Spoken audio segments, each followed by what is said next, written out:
All right. Is it good to go, Megan? I think we should be good. Okay, awesome. And I apologize for any background noise. I just got off the airplane 10 minutes ago, so I'm going to be at the airport for this meeting.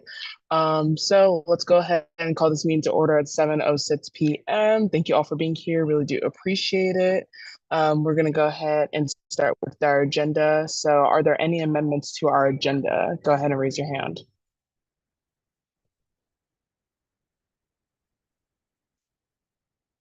Eva? Can we please strike bag and grows allocations, please? Yep. Alicia? Can we please strike ARC allocations? And then Sarah? I said DOD. Yep. And then Eva again, is that a new hand? Oh, that's my bad. Sorry. They're good. I have one that I want to add. I have updated BOD guidelines. Can we add that after, I believe we're doing community fund guidelines. I'm gonna just put it in the chat. And then Jonathan. Yeah, I'm doing this for Sajana. Can we strike a ASRF?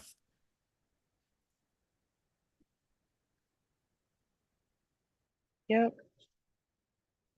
I just let Megan catch up.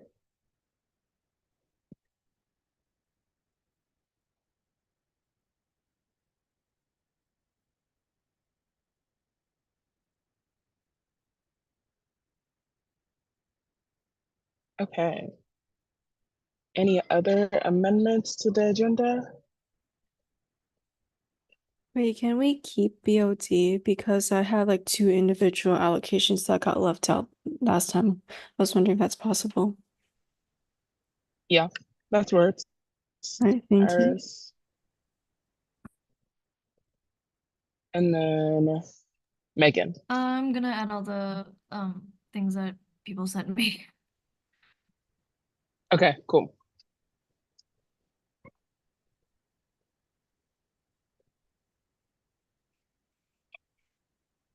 Oh, I think we do have to motion to add the personnel matter though. For the executive session? Yes. Okay. I motion to add a personnel matter for executive session for this meeting. Megan motions. Can I have a second? Second. All right. Megan motions. Gabby seconds.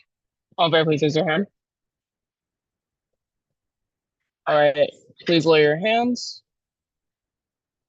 All against, please raise your hands. All abstaining, please raise your hands. With a 9-0 vote, that is approved. Okay.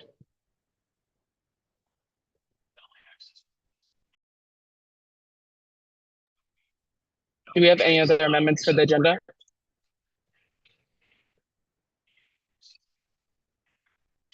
Going once, going twice. Okay, then let's go ahead and motion for our agenda to be approved. I move to approve the agenda for the beginning. All right, can I have a second?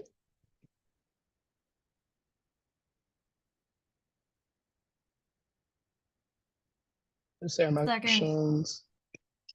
Megan seconds. All in favor, please raise your hand. Okay, please lower your hands. All against, please raise your hands. All abstaining, please raise your hands. With a 9-0 vote, that is approved. All right. Now we just need to approve our minutes. So that's from our last meeting. And then can I have someone to motion for that?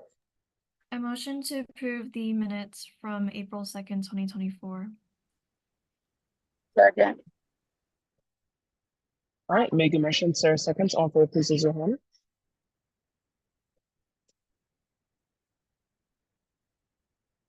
Okay, please lower your hands.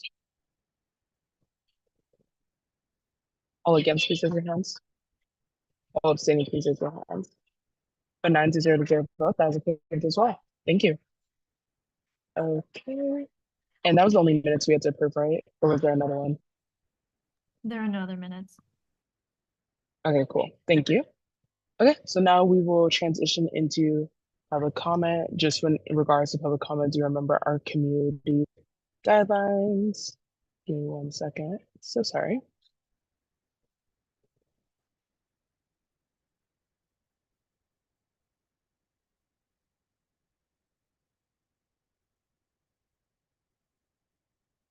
Okay, sorry.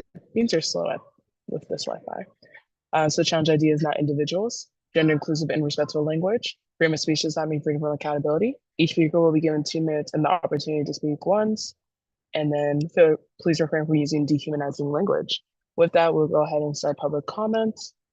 Go ahead and raise your hand and we will call on you. All right.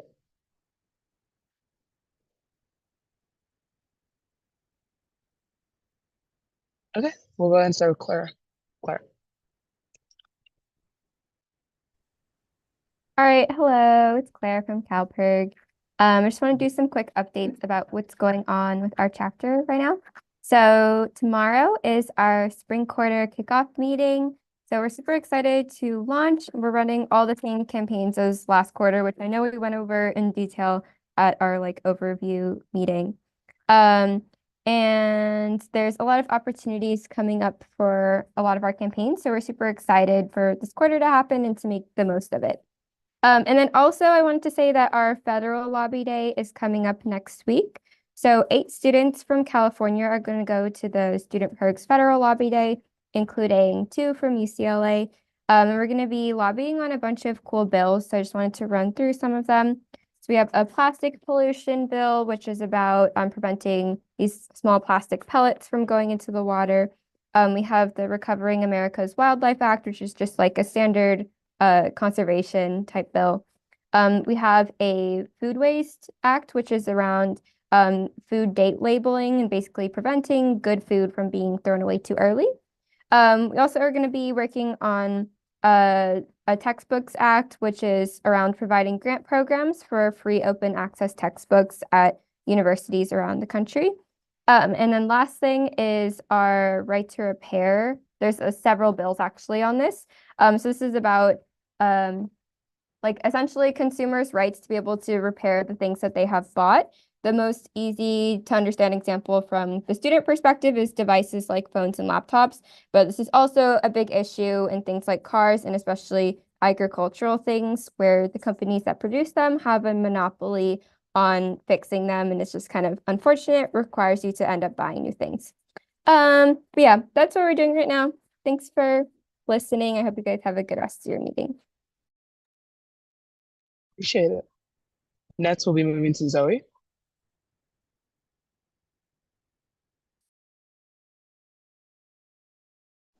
Hi, I'm here as a representative of Ballet Company at UCLA. We are the only club on campus that provides an opportunity for all people interested in practicing or performing ballet to dance and ballet. And we were recently, last quarter, UCLA Recreation told us that they did not want us to have our free technique practices because they have classes that students can pay to take. However, they only provide beginner and intermediate classes, and some of their promotional materials show incorrect ballet technique.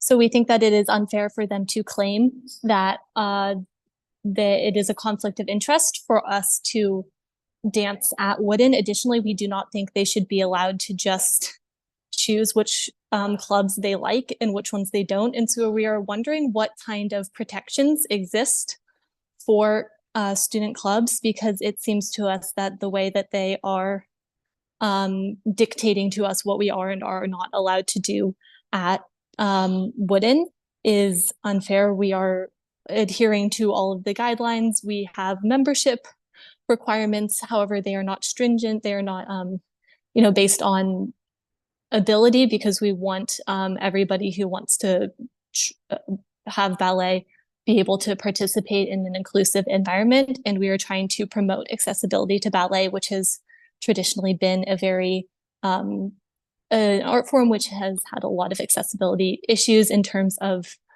being able to afford to dance, etc. So once again, we just would like to know if there are any protections or other ways that we can avoid this issue. Thank you. Thank you, Zoe. Quick question for you. Do you who's your sole advisor? Her name is Melissa. One second, I have it right here. I'm familiar. Okay. Yes. Yeah, so Melissa if you can Villiers. drop if you can drop your email into the chat, I definitely want to set up a meeting with you and Melissa to basically see, go through your guidelines as a sole organization, and then also talk to recreation as well to see where what we can do to kind of further the conversation. Because I do agree with you, you should be allowed to have free workshops, especially if you're operating as a club and you have that in your constitution as a club. So yeah, I think Great, we'd thank love you. to The kind chat. Oh, and the Thank Q&A, you so sorry. much. If you can drop your email in the Q&A. Perfect. Thank you. Thank you so much. And I would say this is actually specifically Fitwell that has been doing this or been speaking with us like this. But thank you. I'll send my email. Definitely. Thank you. Alea, and please feel free to correct me if I mispronounce your name. Hello, my name is Alea. I'm a first-year intern with CalPERS. I wanted to give an update about federal efforts on textbook affordability. So as you know, every term students are having to choose between their basic needs and paying for textbooks. This shouldn't be the case as students come to college to get a good education, and whether or not they can afford a textbook shouldn't be a factor in that. Some cool news is that the White House came against automatic billing systems like inclusive access, which add extra charges for materials without students opting in. Surprise fees like this are difficult for students who are already struggling with expenses, and oftentimes these programs are not the most financially accessible option for materials. So in particular, quarterly fees can be unfair to students who are not able to opt out due to requiring access to homework programs like GradeScope, which may be necessary in order to pass classes. So this is a really great step in terms of student choice and affordability of materials, and is a promising indicator of what the Department of Education might decide on this issue. I know Clara had sent around a sign-on in support of this, so thank you so much for your support if you signed on. It was super helpful. Thank you so much. Appreciate your time. And then we'll be going to Reagan.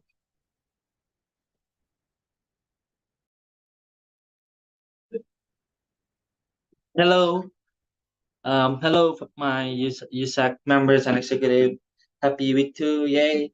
My name is Reagan Scarpioli, and I've been serving as a director in USAC TSR since the beginning of school year.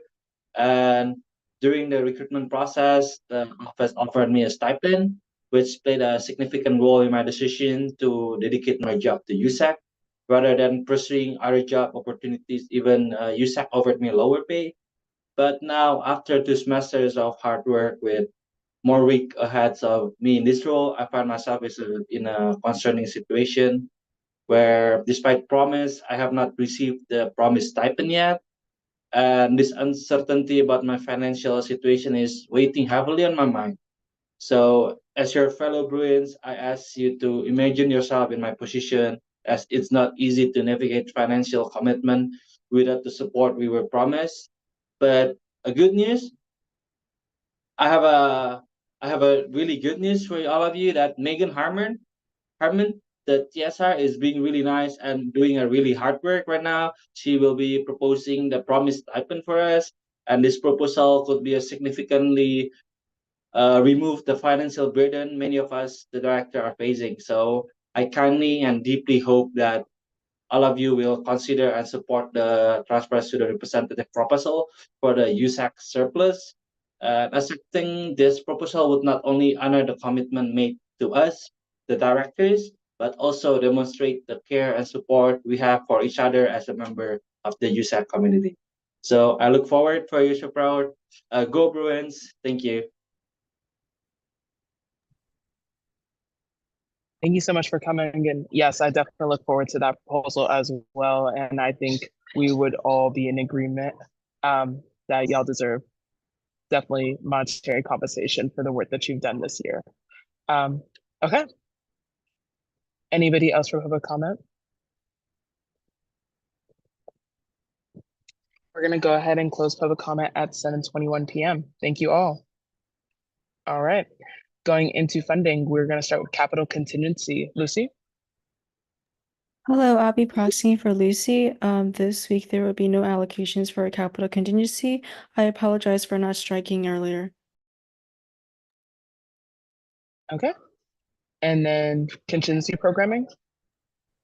Yes, so this week we had a total contingency programming request of $46,801.31 $0.31, and we recommend an allocation of $12,665.33 for 44 non-USAC entities and 2 USAC entity related events. I'm happy to answer any questions, and I pasted what I just said in the chat. Awesome. Any questions? If not, can we have a motion?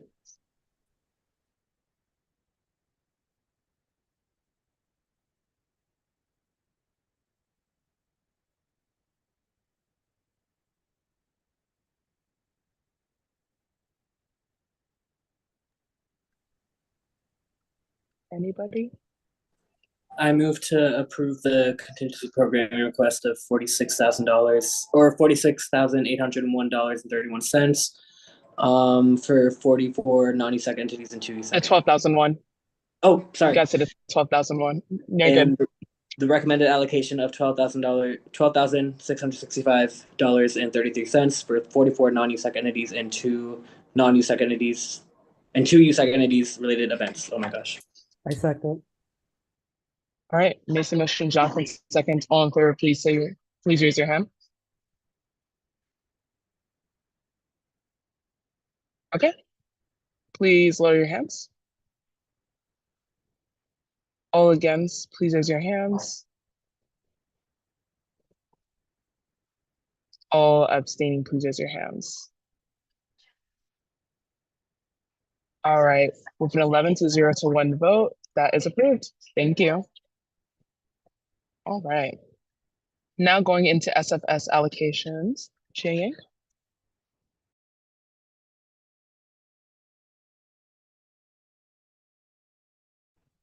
Hi.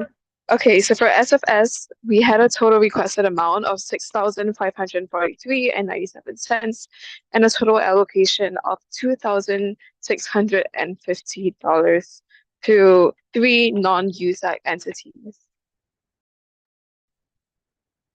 Okay. Is there any opposition? Then that is approved. Thank you. Moving to SWC programming fund allocations. Jenna? Hi everyone.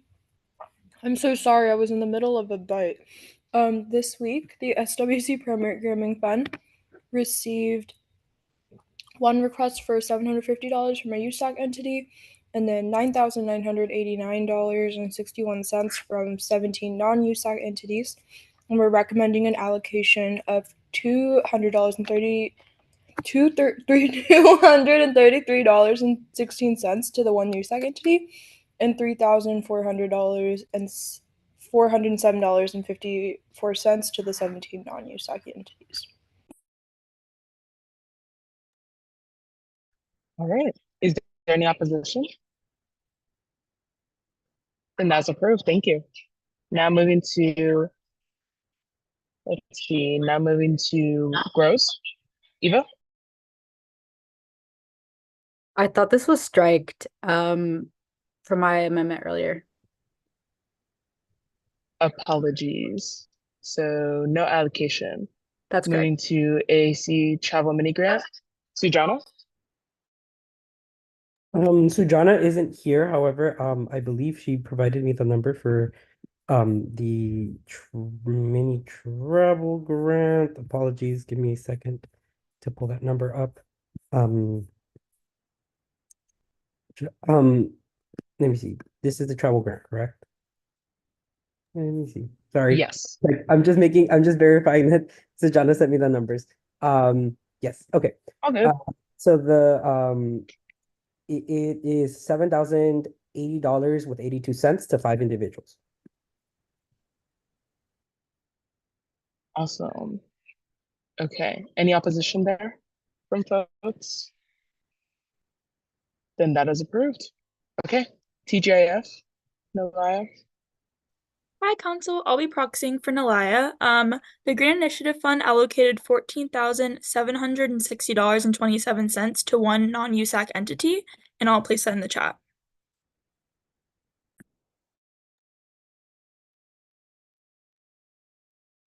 Okay. And then, oh, we have BOD. Hello, so I would like to request an addition of $4,500 in BOD allocations for two non-USAC organizations left out from last week's allocations. And this brings the total BLD allocation for the current cycle to $148,430.07. So will we just need to motion for the recently added one, Jessica? Or do we have to, should we just redo the whole thing? You can just motion to approve this addition separately, because the ones you've Okay. already approved before, those have already been approved Yeah. and gone through. Yeah, so just approve these ones. Iris, can you type the number of the $4,000 number into the chat? Of course.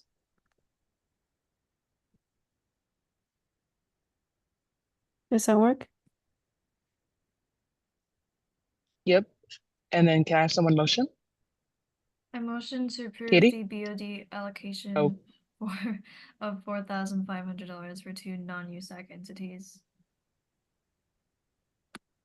Making motions. Can I have a second? I second.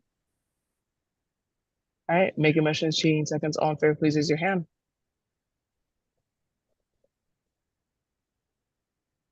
Okay. Please lower your hands. All against, please raise your hands. All abstaining, please raise your hands. All right, with 11 to 0 vote, that is approved. Thank you. Thank you. All right. Katie, was there a question?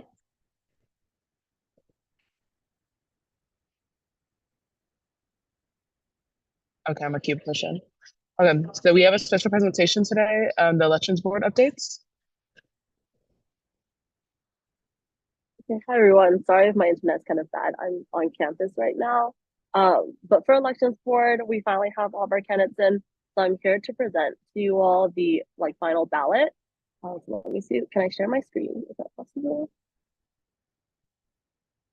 Okay, it says that the host is disabled to J. Okay, can you try again? Okay, perfect.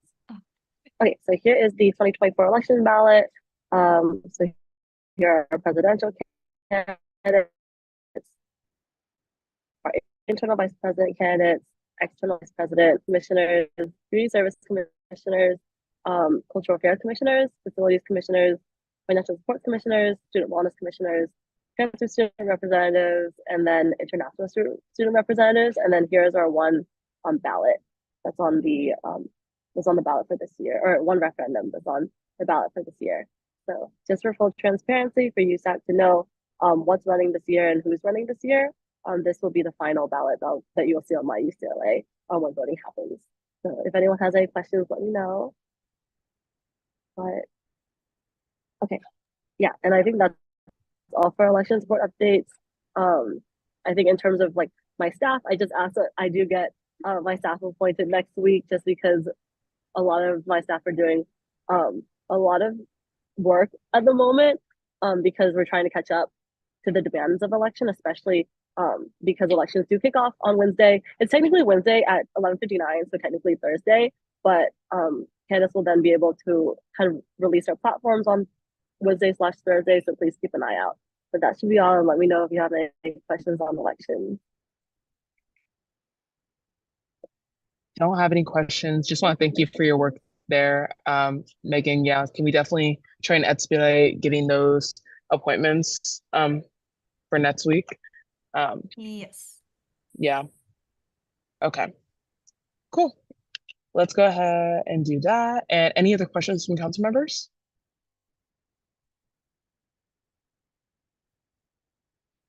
Okay, cool.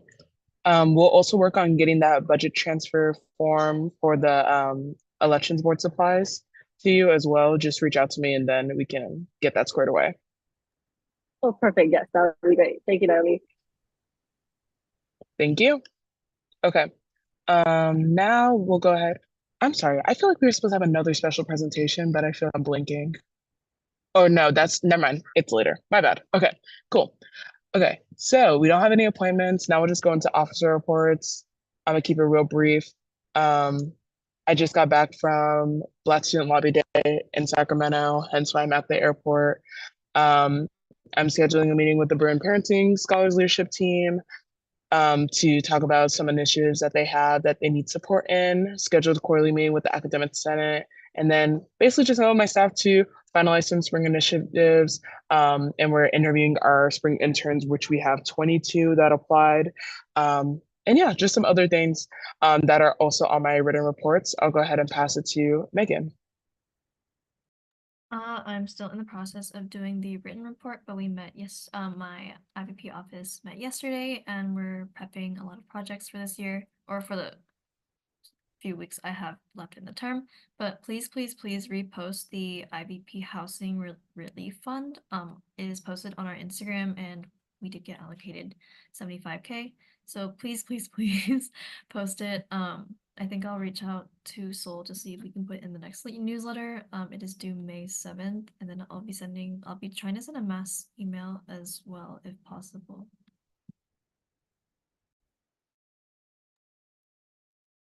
Okay, let's pass it to Eva.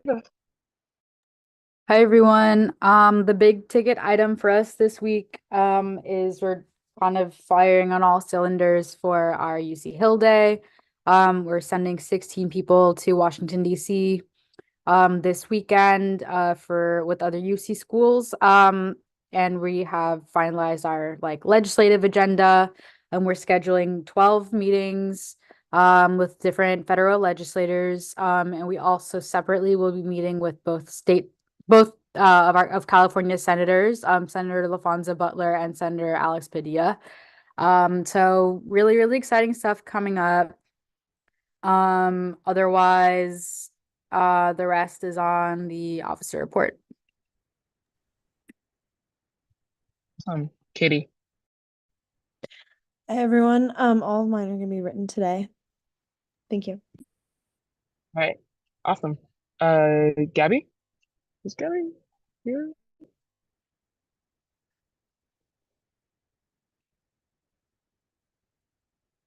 Going once, going twice. Gabby? Nope. All right. Jonathan? Hi y'all. So most of my report is written. However, I do also want to bring out about we're gonna be hosting a Latina caucus coming up very soon. Also, my office will be co-hosting the HSI student Latinx student town hall later this quarter. So we're very excited for that. More than anything, right now we're kind of preparing for transitionary documents, kind of preparing to pass the baton to future gen reps who would like to take on some of our work, just to ensure longevity. So that's kind of been the priority of my office right now. But yeah, that the rest is written. Thank you. Thank you. Sujana?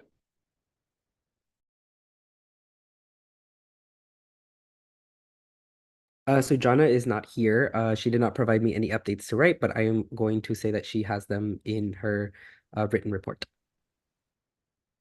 Awesome. And then, okay, I also noticed, Gabby, on Zoom it says your name is Sarah. So if you want to update that, I was a little confused. But we'll go ahead and pass it to Mason.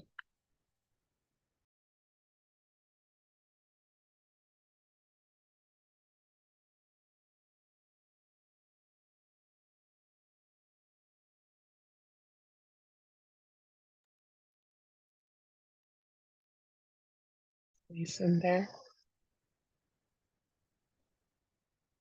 Going once, going twice, Mason. Okay, we're gonna pass it to Chi. Hi guys. Okay, most of it is going to be written, but the main thing that I want to highlight is that CSE is organizing our annual Service Impact Summit later this quarter, and it's going to be this like summit conference situation to celebrate the change makers at UCLA. Basically, anyone who has been involved in service or advocacy is invited to come, and we will have engaging workshops focused on strengthening the advocate or the service leader. And we are also having a showcase where different groups or individuals can show their research, their work over the past year. And we'll have like prizes and like a mini like recognition like award ceremony situation. So if you are part of any student group, or if you know student groups who have done any sort of like service or change making efforts, advocacy, please encourage them to apply to lead a workshop or to present their work.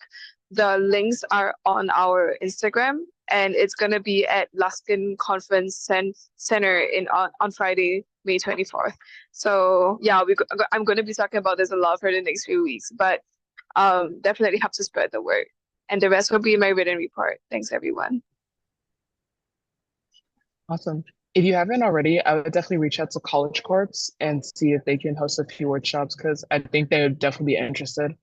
But yeah, we'll pass it to Yeah, sounds Alicia. good.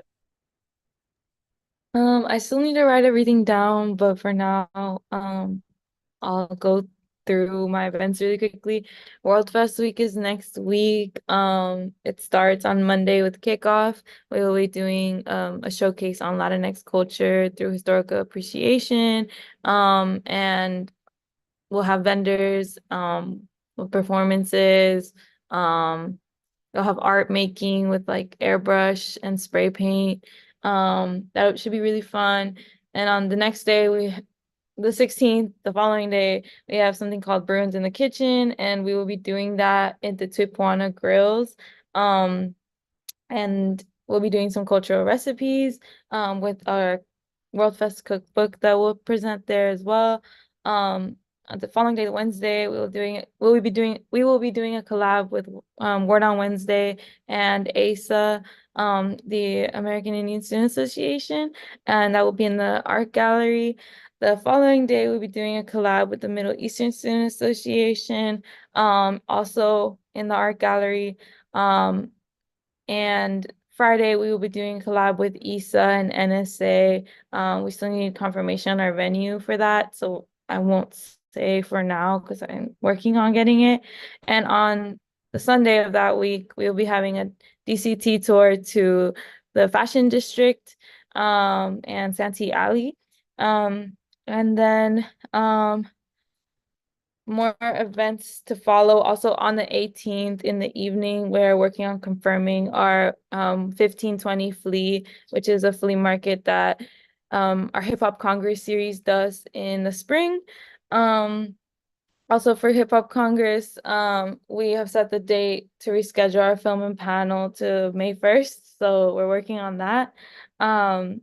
For our concerts this quarter, the most exciting one, the biggest one that we're working on is Carnival, and we have like all offer letters like done. Like we're very ahead with the planning process for that. The graphics almost ready.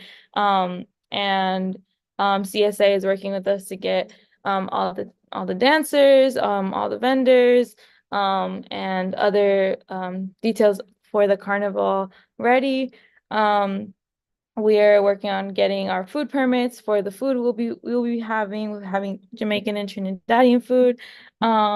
And then we'll be having also 2 panels hosted by concerts this quarter in May 8th and May 10th with panelists who are CAC alumni and also non-CAC alumni who work in creative spaces, who work for music industry and music industry jobs. This past week I met with a CAC alumni who was in JRF. Her last year was 2022, and she works at Golden Voice and Coachella now. So it's really cool to be creating these connections, especially leading up to CAC's 60th anniversary next year. And then our we'll have 2 more about concerts. We'll have a concert called For the Girls on the 23rd, I believe, which we had last year. And then we'll have our final event, which will be called Love Letter to LA/Blueprint, which we will also use to celebrate Pride Month, but it will be our final event of the year. We will have a zine to commemorate all the events we did and all the work we did as CAC this year. Word on Wednesday is bi-weekly on even weeks, except for next week. So no Word on Wednesday this week, but next week with collaboration with World Fest. Jazz Reggae Fest is May 27th, Memorial Day. We are working with Art Series to plan a art gallery to show the history of Jazz Reggae Festival at UCLA. So that'll be really exciting. We met with admin this week with Lori, Pam, Jessica, and Fernando on JRF and on the things that we still need to do, like confirm diagram, confirm vendors, confirm like a lot of moving parts for the festival, especially because Sunset Rec is a little different this year. Art Series is planning 2 other galleries aside from the JRF one, and on the 16th in the morning, we will be having the Made with Love flea market, that should be exciting. Graphic will be out soon. And then the other DCT tour we're doing this quarter is a trip to Little Ethiopia in collaboration with ESA, the East African Student Association. And other than that, I've also met with students with dependents and Broom parenting scholars on seeing how CAC can support their organization and the community. And I need to schedule a follow-up meeting with them. But other than that, I don't know if there's anything else. There probably is, but I don't remember, and I'll write it in my written report. Thank you. Thank you. And then Nalai has a proxy, right? Alexandra, is there anything verbally you want to say? Yes. Nalaya's left her written reports linked on the agenda, but she wanted me to share some upcoming events. On April 18th from 5:30 to 8 p.m. in the Public Affairs Building or over Zoom, there will be an interactive Mobilizing for Mobility event that's catered towards discussing student-powered initiatives for fare free transit programs and universal basic mobility wallets across California. This event was in partnership with the Transportation Equity and Access Project in our commission as well. And then speakers will include LA Metro, Move LA, which is a nonprofit organization, the Bay Area Rapid Transit or BART, the Oakland Department of Transportation or OCDOT, and UAW 2865. You can access the RSVP info on the officer report. Another event will be, or another upcoming public event is Metros will be having a construction briefing for Section 3 of the D Line extension, which includes the Metro or the Westwood stop on Tuesday, April 16th at 12 p.m. And the Zoom link and meeting info is also on the FAC officer report. And then lastly, also on April 16th at 7 p.m., Professor Juan Matute from the Institute of Transportation Studies will provide a virtual seminar exclusively for STC for All ambassadors on transformative changes in California transit. And yes, that's my report. Thank you. All right, Sarah? Everything's written for me. Awesome. Janice? Yeah, hi everybody. Happy week 2. There is an update with our COVID-19 resolution from the beginning of the year. I see that some people have already taken action. Thank you so much. But the Disabled Student Union and myself, we continue to work on the resolutions asks throughout this year, and we were able to successfully implement new marketing, new educational materials. You can see there's new flyers all over campus, and there's like a few free mask locations as well. And so on my written updates, I've linked the most updated version of these resources and guidelines on campus, as well as a Daily Bruin article. It's a Q&A with Dr. Chaitali Mukherjee at the Ash Center, and she has been the key partner that we've done this project with. And so if you're interested, check that out. But essentially, DSU has emailed us and requested that all the USAC offices post these educational graphics on our Instagrams, which I think is a pretty small ask given how much work that they've done to create this program. So please check your emails, look for that, and take action. And then for SWC-wide updates, our Bruin Health Week, which is our last big event of the year, is next week starting Monday. It's a week of events, Monday through Sunday, starting April 15th all the way through the 21st. So all throughout the week, there are different like resource events. I can drop in our group chat a picture of like all the different things, see what you would like to attend. But there's a huge giveaway per usual. We're giving away Apple Watch, AirPods, water bottles, Polaroid camera, power bank, like the Lululemon UCLA bags, hats, all of this good stuff. And if you go on one of the bigger events, which are Friday through Sunday, Friday we have a health festival. If you guys remember our health coming from fall, there's going to be a petting zoo, sports, arts and crafts, snow cones, popcorn, puppies, all this stuff on Wilson Plaza. So if you go to that on Friday, we have an equity and diversity mental health conference on Saturday. That is also extra entries. And then on Sunday, we have our 5K that I've been talking about for several weeks. Friday through Sunday events are 5 giveaway entries versus 1 for the ones during the week. So something to keep in mind. I'll drop the image in the chat, like I said. And yeah, I hope I see you guys there. That's all for me. Thank you. Okay, now we'll go to Megan H. Yes, so TSR internship applications were released yesterday. We've already started receiving applications, which is really exciting. Apps will close early next week, and it's very likely that not every office will have an intern.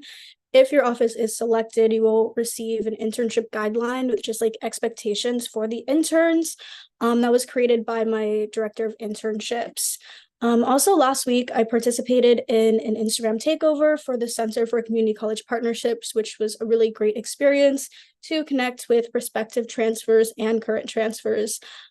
Speaking of Instagram takeovers, the TSR account has officially started a TSR Instagram takeover series with the Chi Alpha Psi co-ed transfer frat. They're also having a rush right now, so I hope they're having a great time. And takeovers are confirmed until week 4.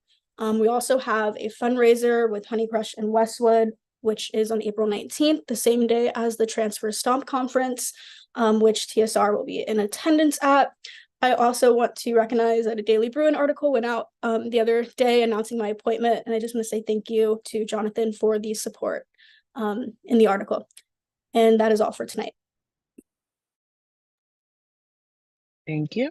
And last but not least, let's go ahead and pass it to Adam. Hey guys, everything's fitting for me today. Okay. Let's go to our admin representatives. Orlando. Hope you're all doing well tonight. Just a couple of quick updates. Tomorrow, Seoul is hosting their quarterly one-stop event where we host a series of in-person workshops for all the new registered groups, and including some funding workshops, risk management workshops. So a few things are in there. If you're interested, go to the Seoul website to sign up for any workshop you want to join. But the workshops are primarily targeted towards new and re-registering groups.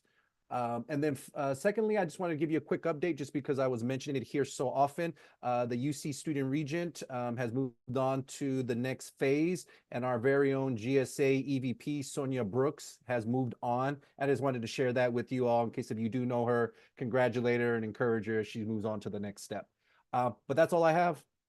Oh, before I forget, Lori is out sick today, so please keep her in your thoughts. So she will have no updates. Sounds good. Thank you for the updates.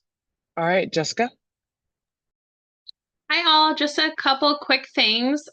Some announcements for programs coming up for Student Union. We have Art in the Union that's going to begin accepting entries starting on April 15th. So for those of you who are not familiar with Art in the Union, it's a student art program where basically all of the art you see on the walls of like Ackerman, Kirchhoff, the permanent art that's like on in the study lounges and other public spaces. Those were all created by students. So no need to be an art major or, have anything to do with that. If you just have an interest in art and in an interesting medium and you want to create something, please submit to that starting next Monday. The winners each get a $600 cash award. And then we basically usually pick about like 5 or 6 winners or so, kind of depending on how much space we have available and what the entries are, and size and whatnot. But yeah, it's open to all students. So if you want additional info, let me know. But next week I'll probably have more updates on that front. We also have our Mario Kart tournament coming up on Friday. So if you're interested, if you like playing Mario Kart, please join us for that. I also wanted to give a quick shout out to our grad student peers at in GSA. This week is graduate and professional student week, appreciation week. So if you see your TAs or fellow grad students, give them a shout out. We're gonna be sharing and celebrating and appreciating them during this week. So I just wanted to mention that for those of you who work closely with GSA. And then the last thing that I did want to quickly mention, so I know last week a student from the Andean Students Association, I believe, came asking about funding for outstanding recs. So Josh was able to pull basically anything we had outstanding that was from prior year that isn't already on a path to resolution, and it's about $13,000 total for the different recs. There's probably about like 7 or 8 of them, and usually this is due to it not being on our radar or not brought to our attention until after the fiscal year has been closed, which at that point the funds are no longer available. So we're kind of like tied in terms of what we can do to process. So I did want to give you that update. I'll be sending a spreadsheet with the detailed information and the actual amount so that you all, as you're going to be allocating any further surplus allocations, that should kind of be like one of the first ones you all will allocate just to resolve those remaining recs. And hopefully, we'll try to be much more on top of communication this year, so we hopefully don't have any outstanding requisitions in that same limbo coming into next fiscal year. But on that note, please, if you have outstanding recs from fall and winter, our rec deadline's quickly approaching for week 4. So make sure you get your requisitions in so that we can process them. And then Jonathan's out as well today on vacation, so he won't have any updates. Alicia? Yeah, Jessica, I just want to ask you a quick question about surplus. I know it definitely like majority doesn't come from USAC. It comes from like a lot of the other fees that are collected, and like USAC funding. But I wanted to ask, like, in the audit, is there a specific way to like learn where the surplus is coming from so that future council can reevaluate the budget and maybe make adjustments that way if we see that there's like surplus coming from a specific, like, I don't know, a program or that isn't like using the funds? Yeah, so we know exactly pretty much every dollar that makes up your surplus, because it's essentially any unspent funds from the prior year. So once we close out all our requisitions, we're able to run a budget report and see what's available in every account. So a majority of the funding does come from allocations to student organizations through the funding bodies that either don't get spent because they ended up getting funds elsewhere or didn't need them, or in some cases, like a few of the requisitions we have outstanding, rec didn't get submit, didn't get processed, so the funds are sitting there allocated, but they were never utilized. So for the most part, it's there. If you all are interested, I can see if we can kind of do maybe an analysis just to give you all an update, maybe next week or in 2 weeks, just because I don't want to promise anything too quickly and then have it take us longer to look through. But yeah, the spreadsheet that I presented to you all with your information from where the surplus is coming from, that kind of gives you the broader overview, because there's restricted portions of it, and then there's some remaining for allocations. But if there's specific things that you want to know, it would be helpful if you all can send me some questions. Otherwise, I can see Josh and I can sit down and take a look at that information and see if there's anything there that would be useful for you to all know.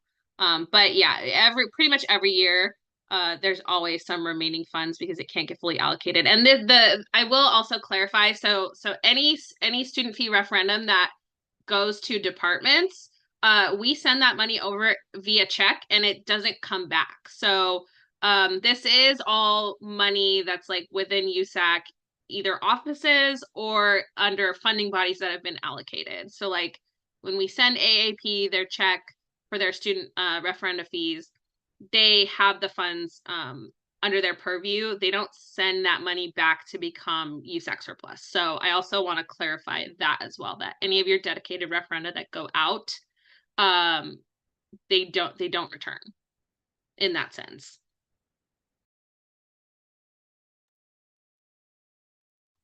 Amazing. Okay, we'll go ahead and start getting into new business. Thank you all for your updates. And we're going to start with community fund guidelines. Alicia. Yes, I can share my screen in case folks haven't gone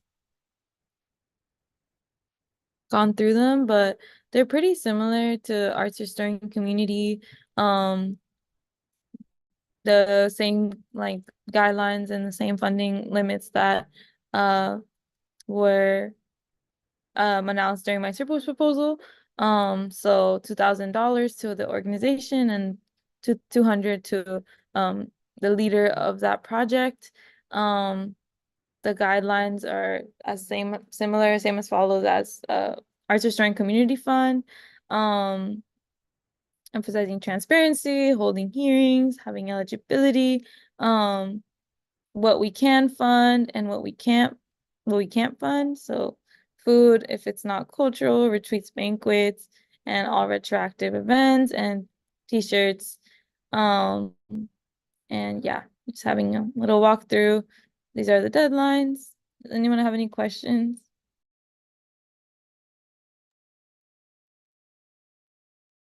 Any questions?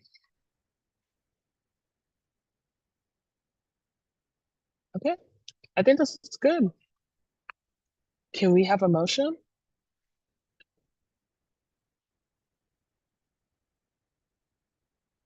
I move to approve the community fund guidelines for the spring quarter. I second. Alicia motion, Jonathan seconds. All in favor, please raise your hand. Okay, please lower your hands. All against, please raise your hands. All abstaining, please raise your hands. With a 10-0 vote, that is approved. Alrighty. Okay, I know we just did BOD guidelines last time, but after having conversations with several organizations in the Mother Org Coalition, I made one update and I would like to see thoughts and then, if possible, approval for the guidelines. So it was just one additional sentence to the guidelines, but now for the surplus round of spring allocation, this one-time event that is going to happen, I would like to change it from 2 events to 3.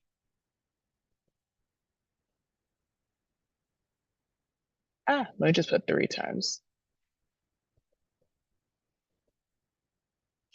And happy to take questions. Jonathan. Oh no, I was just gonna voice my support for it. I think this is a good idea. I think in particular, Okay. a lot of orgs have come to us for support.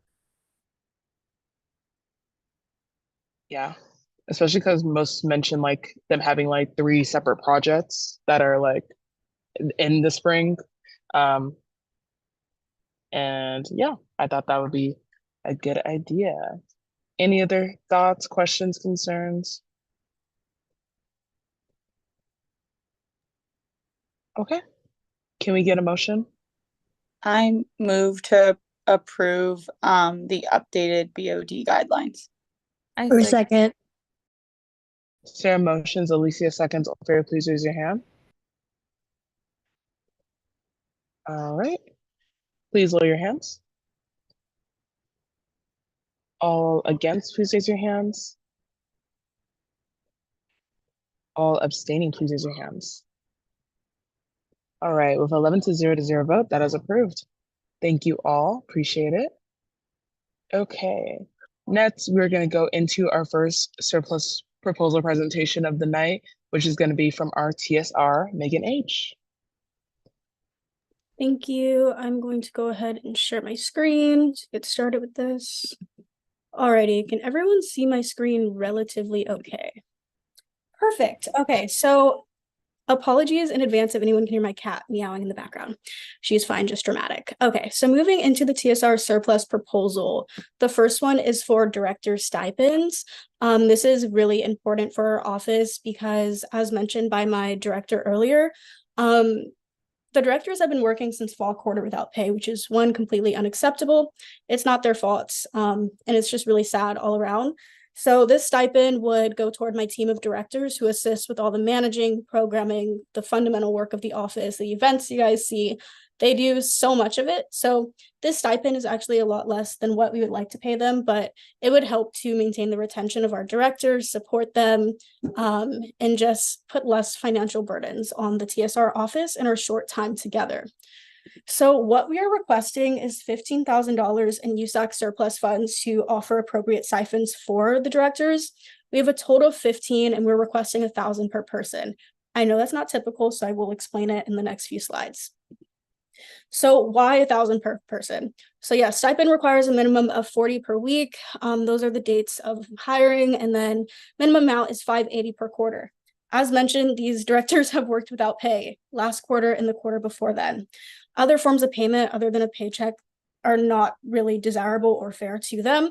And after the staff worked for almost a year without any form of payment due to not being officially employed, a paycheck would be the most desirable and fair option to them. Also, additional logistics. According to USAC, program directors, they actually have a weekly rate of 122 is the maximum amount a director can receive. So our request does not actually exceed the weekly maximum. And according to like California minimum wage and federal minimum wage, if they were paid this whole entire time, we're still paying them less than they would receive, which is still unacceptable. So again, like I just said, if these directors were officially hired when they began working, they should have received around 1,740 according to the ASUCLA stipend requirements. So they are taking an enormous pay cut, which again, not what they deserve. So how does this benefit the team? One, it maintains staffing in the TSR office. Two, reduces the strain on my directors and myself as well. I have a short term in the office, so I would love to be able to focus on other things rather than worry about these financial worries. Three, it also encourages USAC directors to allocate more hours to their position and support the student body. And four, it also combats any negative views about USAC or the ASUCLA hiring process and compensation. So this is Reagan, my director, who spoke earlier, and he did give his testimonial in public comment, but this is just one that's also really important. I'm going to start in the middle. It says, with this support, I could contribute more effectively, pouring all my time and energy into our shared goals. Your consideration of this request would not only ease my burden, but also empower me to make a more meaningful impact within our community. And I think making an impact is something we all want to do. And if a stipend can help that, I think it's something that should be funded. So closing remarks, yes, it's a high amount for one quarter, but please take their situations into account. They've worked literally since August, September without pay. These students represent USAC. They represent my office, so I would love for them to be compensated.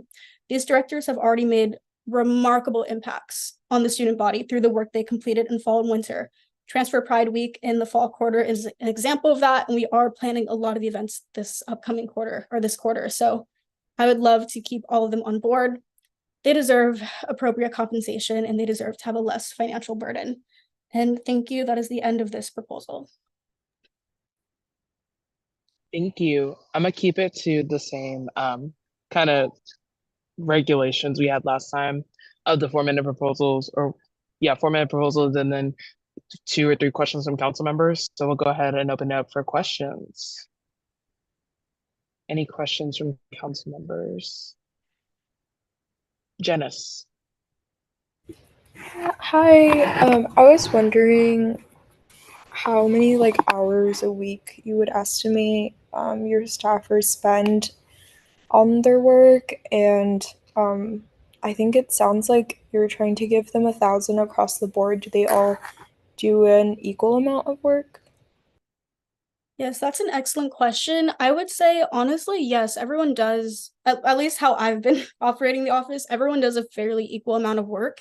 Even my chief of staff work pretty much the same amount as the regular directors and everything. So yes, they all do work the same exact amount.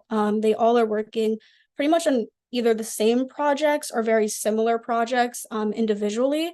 So yeah, they do work around the same amount. And I know you asked for hours. I would say anywhere between 7 or 10 hours per week is what they've been working since I've been sworn in, at least. Okay, thank you. Megan. Hi, I was wondering, I know the stipends that you are proposing is $1,000 per person.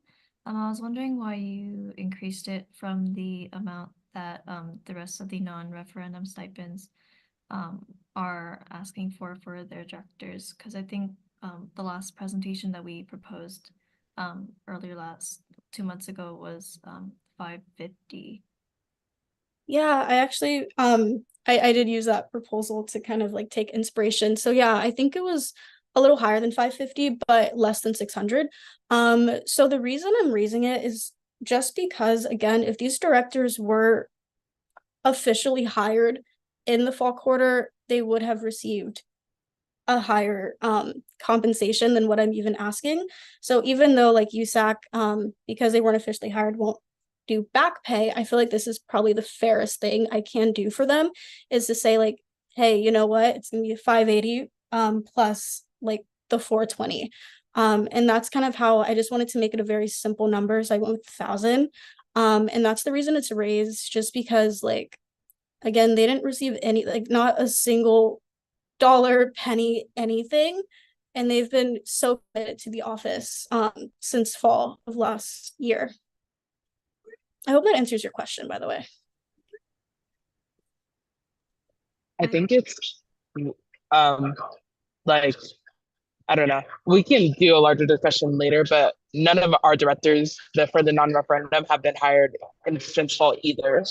So I think that's where we're coming from. Not to just be like, people don't deserve $1,000. It's just all of our offices agreed on the one set number. And so then if your directors get 1,000, I think that could just cause some friction, because yeah. But Alicia, you want to ask a question? Yeah, I wanna bounce off of that. My directors get paid $750 a year, so $250 each quarter. And yeah, I just want to say that if a different office is getting more, it just that's just something that could cause my directors to feel that's unequitable. But like I definitely support this proposal in the sense that like these are students who have done work and they deserve compensation. And especially like them being all transfers is a really important part of a really important like thing that you can't like I'm sorry, I'm so brain fried that you can't like not acknowledge, and the fact that a lot of transfers are commuters or that they have to have jobs like just statistically more than people who are quote unquote traditional students. So I definitely support this proposal. But I like do think that like if different offices are paying their directors more or less, or that could cause like different feelings within um different members of USAC who are working directors of USAC. So just want to point that out. But I definitely support this resolution. I'm so sorry. This proposal because they should be compensated either way. Well, thank you, Alicia. And I think you brought up a really, really good point, honestly, in terms of just I think you said equity. And I also really quickly want to go back to Naomi's comment about, I think Naomi and Megan's regarding the amount. The $1,000 was also the amount that was promised to them by the prior TSR. So that is also where the amount came from. In terms of email communications, verbal communications, text messages, that was the amount that they were promised. So that's also why I'm just like, if given the space to advocate for it, I will. And that's just why I'm advocating for this amount. But yeah, if we need to have another like longer conversation at the end of the meeting, we can definitely do that. 100%. And yeah, this goes back to promises. I'm sorry. Okay, so we'll go to our next one, which is gonna be Katie. I have a few more actually, or do you want me to stop here? Oh, my bad. Sorry. No, you're good. Keep going. No, you're all good. I know it's a lot, guys. I will rush through this. So the next one is transfer Burundi TSR tabling. So I just want to specify that even though transfer Burundi is an admit event, it is not one that we are using funding for toward admitted students or prospective students. So my office is requesting $1,000 so that we can purchase materials to table at the event. So again, the allocation would not go toward admitted students, but instead the materials needed to appear, and all of the materials will get saved and reused for future events as well. So in terms of what we are, this is pretty much what I just said, tablecloth, banner, t-shirts for directors, and food for directors who are working throughout the day. And where this amount is coming from. So I am working alongside Guerrilla Marketing for these quotes. So there's a tablecloth, a banner, t-shirts, and then also catering, which comes up to about $1,127.16. So with that, we are only requesting $1,000 so that we can attend this event. As the TSR and being in a space that advocates for transfers, it's very important for my office to be present at this event.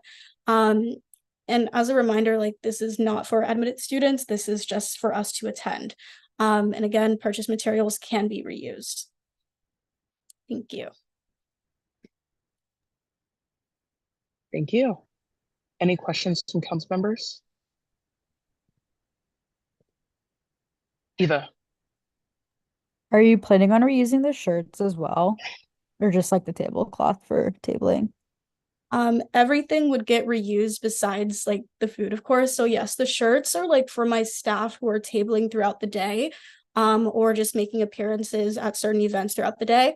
So yes, they will end up being like washed, reused for future events and whatnot. So yeah.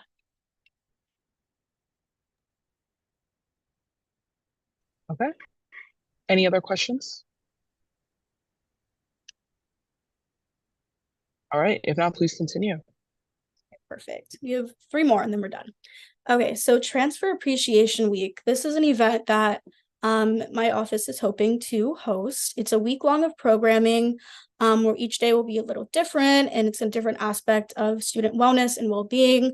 Day 1 will be a transfer resource fair. Day 2 will be an alumni panel that will go over job applications, interviews, research opportunities, and so forth. Day 3 will allow prospective transfers to get paired with current transfers. This is basically like the Brew and Buddy Day event. And then day 4 will hopefully be a collaboration with the Career Center. I called them today and they seem to be on board with it. And then day 5 will be like a space where transfers and prospective transfers can get together, unite, share resources, and learn more about life at UCLA. So what we were asking for this event, we're asking for $5,300 to assist with reservation fees and the purchase of materials.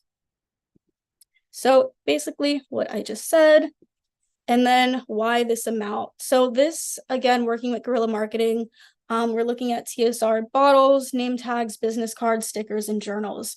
I will also say that majority of these items can also get reused for future events and will get reused for future events, such as name tags, business cards, journals, stickers, literally all of them, if not fully passed out. So this was the quote that we received from Guerrilla Marketing, with the total coming up to $4,800. So next, Ackerman Bruin reception room for a 3-hour reservation. This is the quote that I received from Kenny over at ASUCLA earlier today. So total, the event comes up to about $5,320. Again, this is for an entire week, but we are requesting $5,300. So this entire week will be an incredible opportunity for transfer students to learn more about resources, connect with one another, learn more about life after graduation, as a lot of us are getting ready to graduate, attend workshops, and truly unite with the transfer community. Thank you. Questions from council members?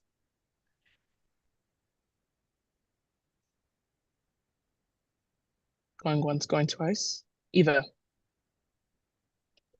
I think this is more of a general question. And Megan, I'm not sure if you would know the answer. But what or has the TSR been using its like encumbrance budget? Like or like it's like what money has the TSR spent this year? Or like how much do you have remaining for like all of these future events, like if you weren't to get all your allocated funding? Yeah, great question. So right now, our office has around 3,300, but that's actually not including a bill that was like an outstanding bill. So in total, our office has about a little less than 2,500 to operate. So we did receive, like, very transparently some funding from BOD, like for this event, for the other parts such as catering. So in terms of like prior to my appointment, I honestly have no idea what was going on with the funding. I just know that in terms of our budget, it's not looking too pretty at the moment. But whatever we would need to pay if allocated this funding would be from the budget.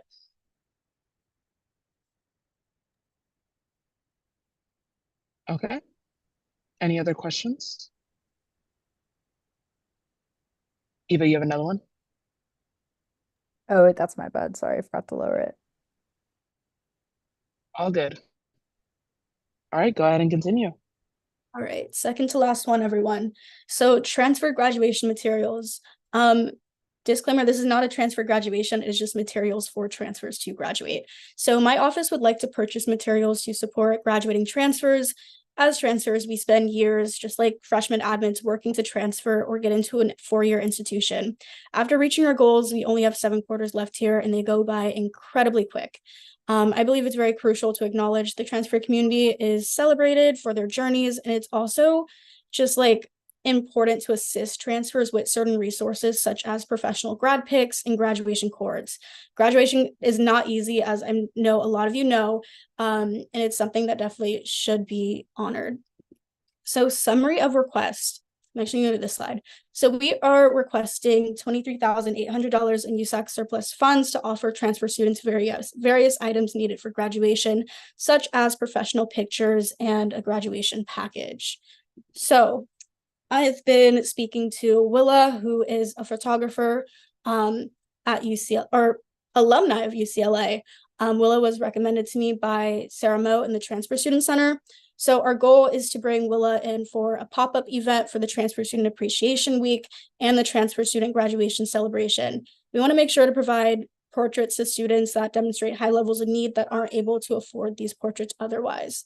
Furthermore, having some uniformity between all these images means that the TSR office will have ample photos for marketing, materials, social media posts, and proposals. So moving forward, this is a little bit about Willa, professional photographer, 8+ years, proud Bruin alum, English BA. I'm also an English major, so I love it. Woman of transgender experience, she, her, hers pronouns, dancer, file organizer, archivist, woman of many hats, incredible person, truly. So this is a little bit about what the sessions would include and some pictures as well. Due to time, I'm just gonna move a little faster, but Willa is literally incredible. Just in speaking to Willa over the phone and email, something Willa values is patience, compassion, affirming posing instructions, a memorable session, and also like skin tone accurate photo editing, which is so important for people of color. I don't have to explain this one at all, but it's so incredibly important. So again, amazing. These are some of the pictures that Willa took at the Transfer Center's graduation event, which actually had around, I want to say like 1,000 transfers that actually appeared. So turnout is not an issue when it comes to these photo shoots. So if you want to learn more about Willa, you can do so here. And then we also have two different options of Route A and Route B, which Route A has more hours for $11,000, Route B for $8,000. And then this is more about Willa. Willa is a believer in equitable pricing, which is something I believe in as well, which is why I would like to offer this in the first place. I really recommend USAC to revisit some of these slides later on. And then thank you again for considering Willa and this proposal. To the other part. So we already spoke about like where this funding would go to, but then the second part is the graduation packages. The UCLA store has a package of gowns, caps, cords, tassels for $50. We would love to make this package available for 256 students for no cost. So that's the website where the package is and a little bit about pricing. And again, this is it. Max ask would be the $23,800, minimum $20,800, which is the prorated amount for package B, and then the 256 grad packets. And again, graduation's a daunting time for everyone. We want to make it a little bit easier. So yeah, thank you. Thank you. Any initial questions from council members? Jean? Yeah, thank you so much for this proposal. My question is, how will you be selecting the students who will benefit from the graduation packages? Because I know you mentioned financial. Sorry about cutting you off. Yes. The way that we would do it is through an application process, very similar to like the books for Bruins. So there will be an application process, and then my team and I would go through them and hope that people are being truthful, because I think that's one of the easiest way to do it, is just have people apply to the graduation package application. But I'm also open to suggestions as well.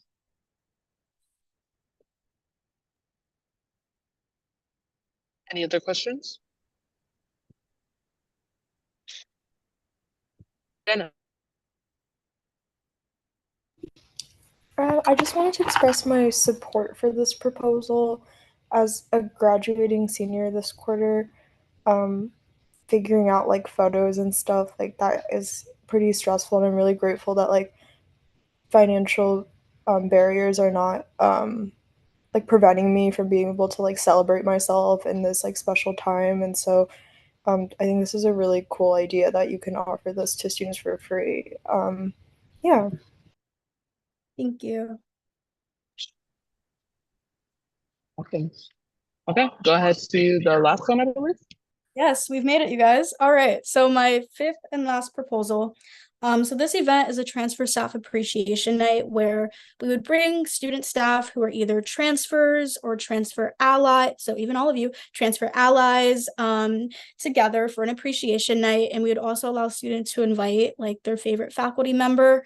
So this event would allow students to be recognized by their supervisors, colleagues, and whatnot with speeches. Faculty would also be recognized, and the event would have a virtual slideshow highlighting the accomplishments of students, faculty, staff, and their respective departments. So for this event, I'm gonna skip one page ahead, we are requesting 4,500. The reason is we plan for a turnout of around 200, which the next slide will go over why 200, and to cater a dinner of that amount, this was at least the invoice from Fresh Corn Grill. I will say I am open to suggestions in terms of if anyone has any like other places they've catered from, but this is at least what I received from Fresh Corn Grill to cater an event of this caliber. So why 200 guests? So these are just a few of the transfer organizations, departments, just transfer related orgs on campus, and the amount of student staff they have that are at least transfers. So that amount is like almost 100. So if you take into consideration that this is not a full list of every transfer student worker, I anticipate 200 guests, and there will be a reservation form, and there will also be a cap limit to make sure we are not exceeding that mark as well. So again, this is not the full list. But closing remarks, I believe it's really important to recognize the achievement of student, staff, faculty, and their department. Students, as you guys know, often work for UCLA throughout their entire UCLA journey without receiving recognition. An appreciation night is the perfect way to recognize these students, send farewell to the grads, and show appreciation of our workers. And that is the end of my surplus proposals. Thank you. Any questions about that one? And we'll still have a larger discussion once we hear all the proposals. Okay, guess we'll move on to the next one. Thank you so much. All right, moving to Katie. All right. Hi, everyone. I'm just going to share my screen really fast.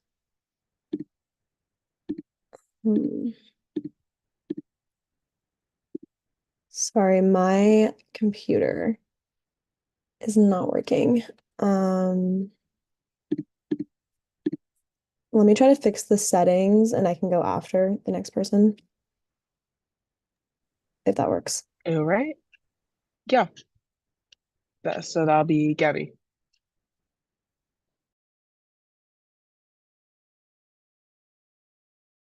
Sorry, did you just call on me?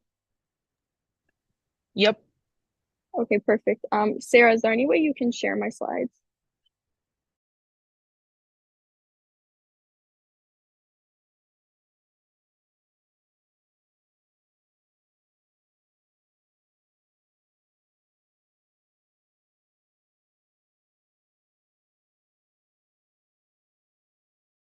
Okay, sorry, my screen share isn't working, but I'm also more than happy to just verbalize it if that's okay. Yeah, if council members can go ahead and pull up the slides on their screens, I'm happy if you can just verbalize it as well. Okay, perfect. I'll just quickly send it to you guys.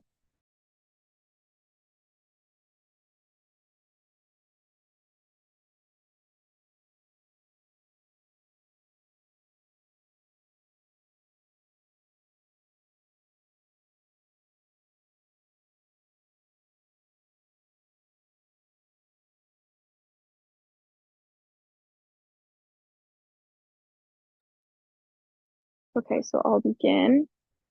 Basically, this is a cap and gown grants for all graduating students. Technically, it's not really a grant. It's going to be more of a cap and gown freebie, but I'll go more into that later. So the budget breakdown is I'm requesting $15,000. Right now, I put in the link. If you want to purchase a cap and gown together, they're both $50. And with $15,000, we would essentially be helping 300 UCLA undergraduate students. And so the way this would work is essentially students will have to show an ASUCLA store employee a promo code, which will be applied to their cart to pay for the cap and gown, and that will be on a first come, first served basis. Or an alternative solution is that the first 300 students that go to purchase their cap and gown will have it paid for, also like first come, first served basis. And the reason I think this is so important is because graduation expenses and celebrating yourself already costs so much money. There's travel expenses, there's, as we saw, portrait expenses, and then there's also having to pay for your cap and gown. So I think alleviating this cost for some students will be very helpful. And yeah, please let me know if you have any questions. All right. First question, we have Jonathan. Hi, yeah, I wanted to ask if you checked if any like organization on campus or so forth provides this already or not. Yeah, that's a really good question. So I looked through Daily Bruin articles. I've checked with other organizations. I've asked around with friends, and I don't know of a specific organization that provides cap and gown grants to like just any general undergraduate student. So that's why I thought this would particularly be helpful. But yeah, so right now there isn't any already existing programs that I know of. I asked because AAP actually offers that. I'm sending the form right now.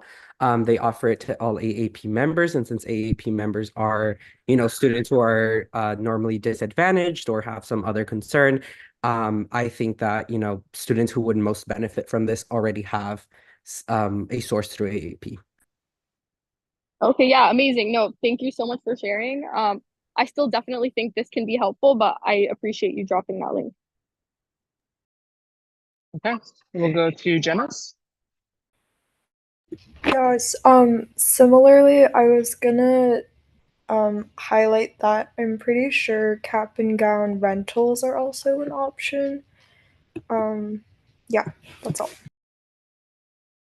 Yeah, so I actually had the same thought. And when I had my meeting and double checked, I think they're only available for grad students, not for undergrads, which is a little puzzling to me. So that's also why I wanted to propose the cap and gown. I maybe things are different this year, but I know of people who've undergrads who have successfully been able to rent cap and gown last spring.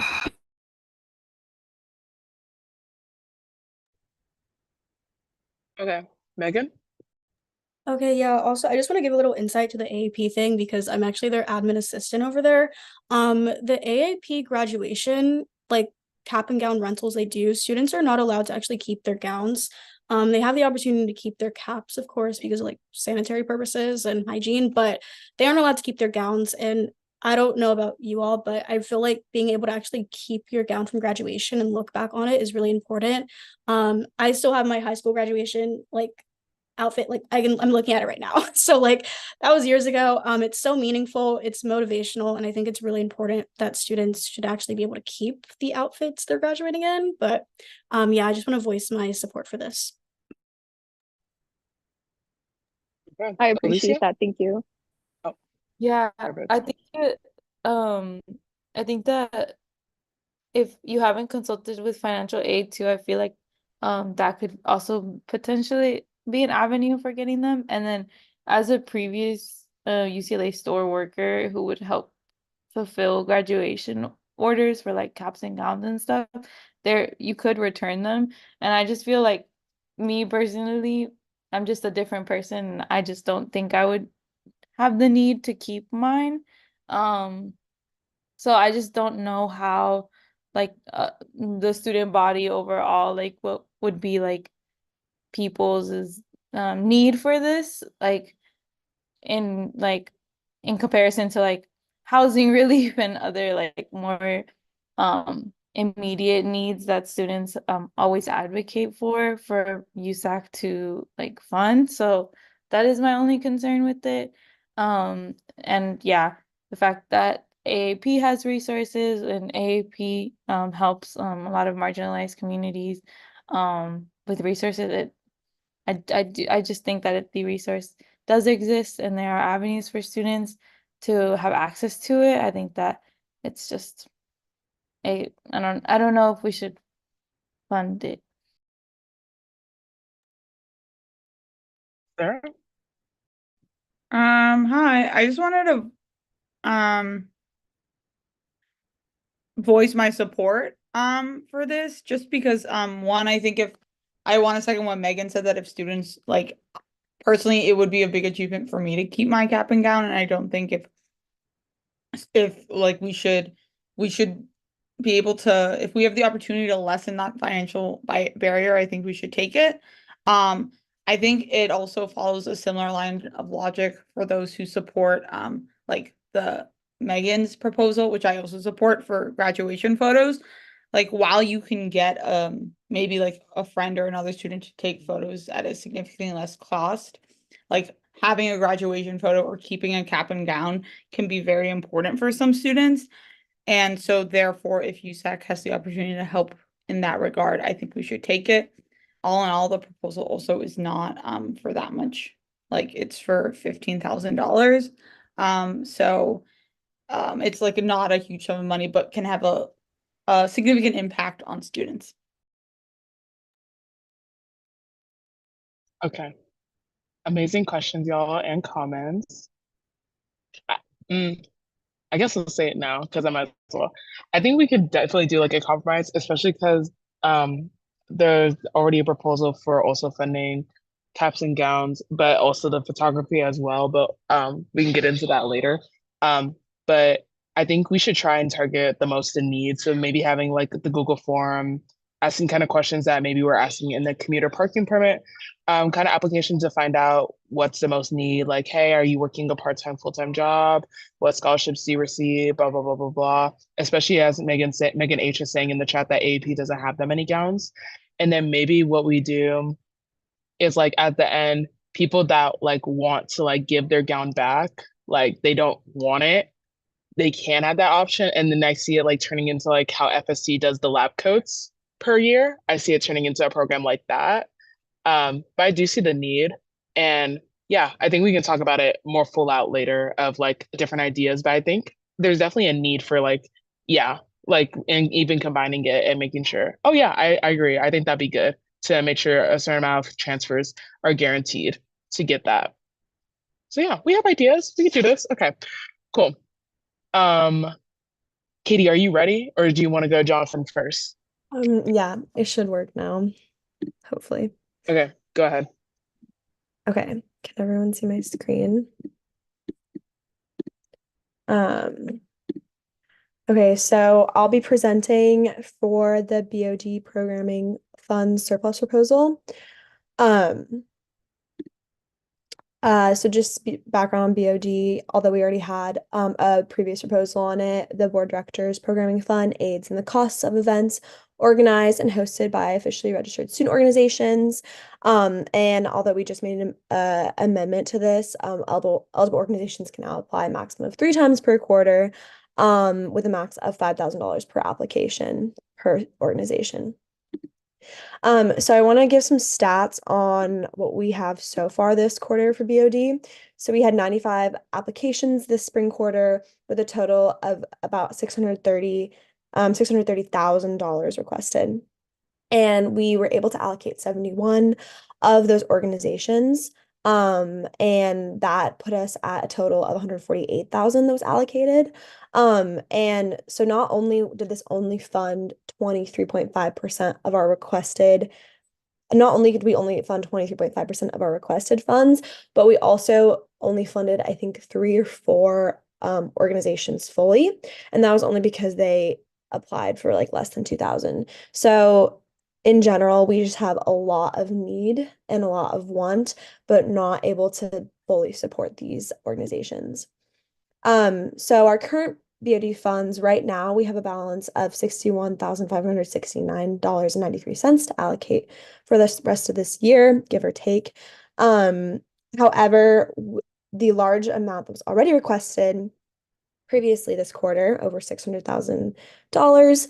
The Budget Review Committee anticipates the next cycle will greatly exceed our current allocation, and we will for sure not be able to fully allocate or even get close to allocating 50% of what the student body asks for.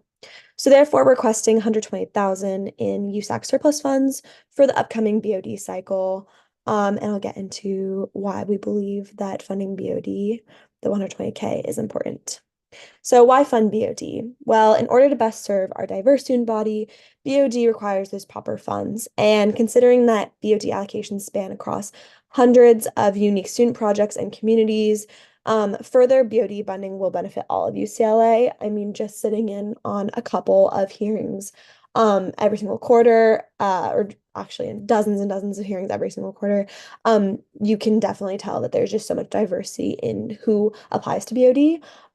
And it's just a really unique space to fund kind of every aspect of UCLA.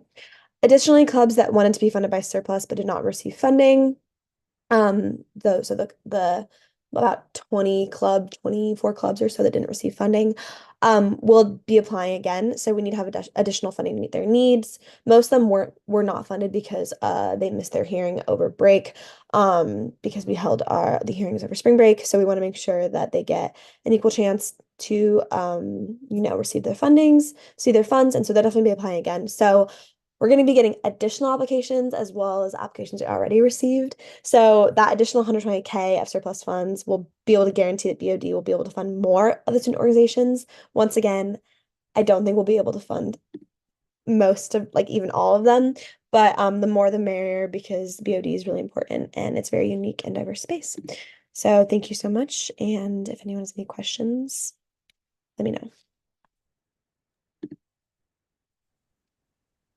Cool. All right, opening up to questions, initial questions from council members.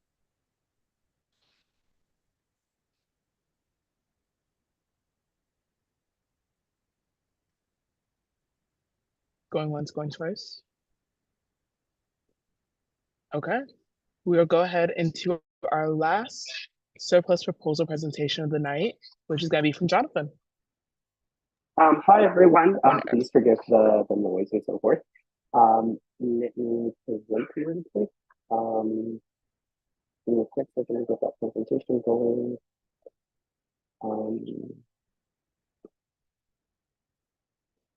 All right. So I am here today. I'm a little weird. Sorry for light or anything. Anyways, I am here to request funding for HSI. So the current state of Latinx students, I want to give you guys a bit of context. So Latinx population in California is 39.4%, and it is 48.6% in Los Angeles, meaning that Latinx people are not only the majority in California, but are also the majority in Los Angeles County and Los Angeles province. So about 28% of in-state freshmen in 2023 are of Latina origin. Typically Latina people face disadvantages and so forth. So only 2% are transferring in 2 years and 31 in 6 years. Despite UCLA stating their goal of becoming an HSI, it has relatively stayed stagnant at 21%, but some numbers say 23%. So it's kind of variable. But currently there's an absence of a Latinx resource center to address these disparities in graduation, overall provide resources and help Latina students. So HSI, basically, as previously mentioned, it's basically an initiative that most public and private institutions have, that if their population reaches around 24% of students who identify as Latino or Hispanic, and a certain percentage, I believe around 35%, receive Pell Grants, that would make UCLA eligible for federal funds to not only support just Latinx students, but support all marginalized populations on campus. So ultimately, reaching this goal, and it was a goal of Gene Block's that he's expressed very much so, this benefits everyone. So as the quicker we can reach this goal, really helps Latina students, but also helps marginalized students on campus who would benefit from an increased funding from federal sources. So with that being said, I am going to be requesting funding for 3 events. So firstly, the Latinx Student Town Hall. So that is, I'm requesting $10,000 for that. It is estimated to be quarter week 6 to 7. That will be a collaborative event with my office itself. They have requested $10,000 in order to host this. And my office will be supporting all logistical funds and so forth. But this is particularly important as it brings community together. It allows Hispanic students and Latino students to ask questions, address concerns, and so forth. This particular year will be very important, and I will get to that in a bit. So this is how much it cost last year, and this is their breakdown. But we are assuming a increase in attendance, assuming a facility change. We are assuming inflation, and we are assuming increased cost of operation. So my next event is Latinx Bienvenida. So as many of you all know, we host HSI hosted the Latinx Bienvenida, which was the second annual one. And, this event was very, very successful. It brought over 2,000 students together to kind of learn about the different offerings for Hispanic students available. It has allowed to build community already from the get-go. So this event would be taking place fall quarter 2024. It really just helps bring all Hispanic involved people of UCLA, whether that's staff, faculty, students, alumni, bringing them together and allowing them to provide a sense of community for themselves. And as you all may well know, that hosting such a large event does take a lot of funding. Actually provide the funding this past year. And you can actually see that HSI is currently struggling to fund, to repay from this year. So to ensure that this can happen again next year, it is vital that we are able to at least provide this funding, assuming increased costs of operation and inflation. But most importantly, and I'm incredibly, incredibly honored to say this, the Latinx Success Center launch event. So I have received news earlier that a Latinx Success Center will be launching this fall. And HSI has requested $10,000 to open and to launch this event. HSI would use this funding for food, for equipment, and for the venue itself to host this event. And it's really important because this event would usher the beginning of a new era for UCLA students everywhere, and every single UCLA student. And I know myself, I know a lot of us won't be present for that event, but it will change the direction of UCLA forever. And it properly needs to be funded and provided those resources. Now, reasoning. This helps cement our legacy to having supported Latinx students in the diversification of campus. I was told by a variety of administrators, had it not been for our petition that we made and that we signed a resolution demanding a Latinx Success Center, this very well couldn't have happened. So we each played a role in making sure that this happened. And as such, I think it's important that we can continue to support this initiative however we can. So HSI is a department under the university itself, and as such, it's ineligible to obtain funding from funding bodies. It's struggled with funding in the past, and again, for concerns that this HSI would become dependent. We're entering 2025 during this next coming year, the year that HSI is estimated to, UCLA is estimated to become an HSI, and as such, again, would become eligible to receive those millions of dollars in funds. So my hope, as well as HSI's hope, is that this would never have to ever happen. This will never have to happen again, and HSI will be able to be properly funded by the university itself, or if not, a federal fund. These events are not frivolous. I know this is a lot of money, and I absolutely acknowledge that. Coming from a low-income family, I definitely know the value of the pennies and dollars and the cents. But they are necessary to ensure the long-term stability, the establishment, and the prosperity of Latinx students. And it's not just Latinx students who benefit from this. Everyone on this campus benefits from an increased diversity and celebration of the wonderful, wonderful colors of every community on campus. And these numbers and figures are well researched, and they're consulted with HSI staff directly. They're accounting for inflation and increased cost of operation. And I definitely acknowledge that, student funds shouldn't have to be stepping up for them. They shouldn't. But unfortunately, we find ourselves in a situation where they have to. And as such, I plead you all that we support these initiatives to ensure that our, that Latina students and, overall students can celebrate, the diversity, the color, and really just bring in this new phase at UCLA with shining colors. So we are requesting $65,000 total, which I acknowledge is a lot. And I really would, appreciate this from the bottom of my heart to ensure that Latinx students can not only, be properly heard, understood, represented, and celebrated, but also starting this next phase of our beautiful university with flying colors. I am now open to any questions that you all may have. Awesome. Okay. Any questions from folks? Well, I'm personally very excited to hear the good news. As you said, that HSI as a department can't apply for funding from our various funding bodies. I think it's really important that USAC steps up to the plate this time around and does fund these various initiatives. I 100% agree and see the importance and value in this. And thank you for taking the time to put this together, especially with a tight turnaround, getting all the documents, talking to people. I think it's an amazing thing. And I'll pass it to Alicia. Yes, I just want to say, thank you, Jonathan, like to do this proposal twice, to support the Latinx student body, is just, I give you, the highest honor for that, and I'm so sorry that your first proposal, got scratched, and I think that like us as a council, we need to support students. Any council member here can make a proposal about anything that they want to support students, and this money will be impacting students. I have seen the impact that town halls, that like resource fairs have done, that cultural events have done, that especially like students do attend like in mass numbers, and then like you can really see like the benefits of um funding programming to support our students, a lot that are transfers, that are commuters, that are workers, that are first generation, that are undocumented, like so many communities under the big umbrella of Latina or Latinx.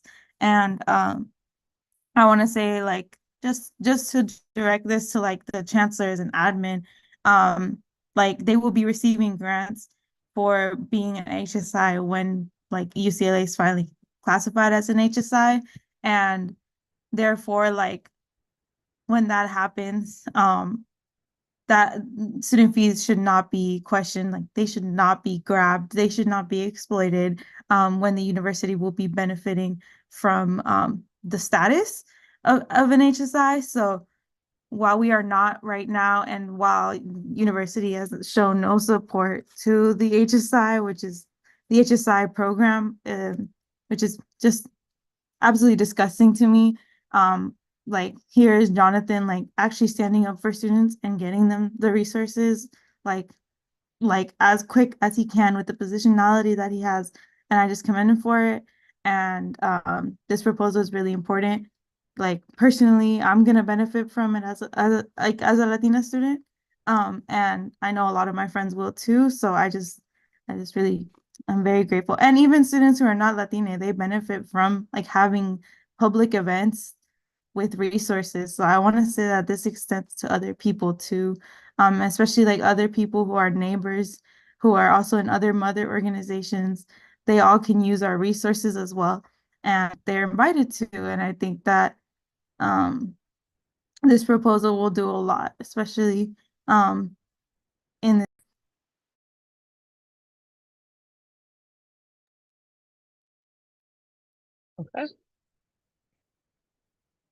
Okay, cool.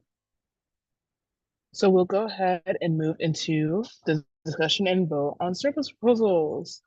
Megan, do we have a spreadsheet?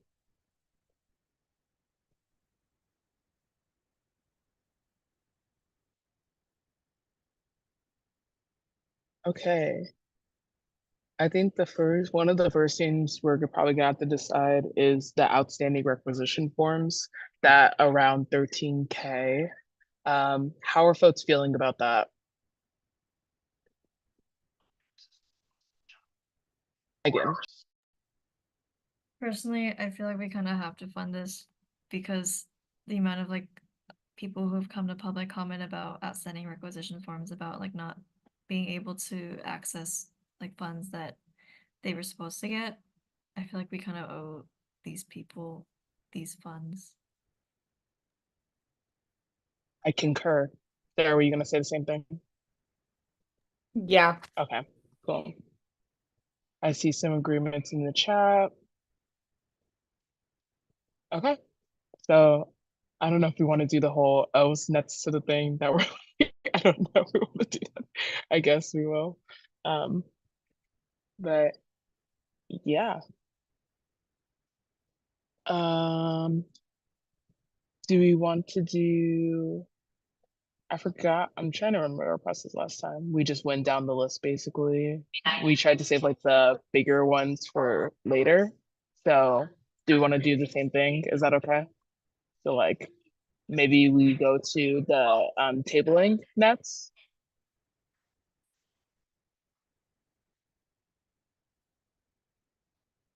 Gonna open up the questions, concerns for the tabling events.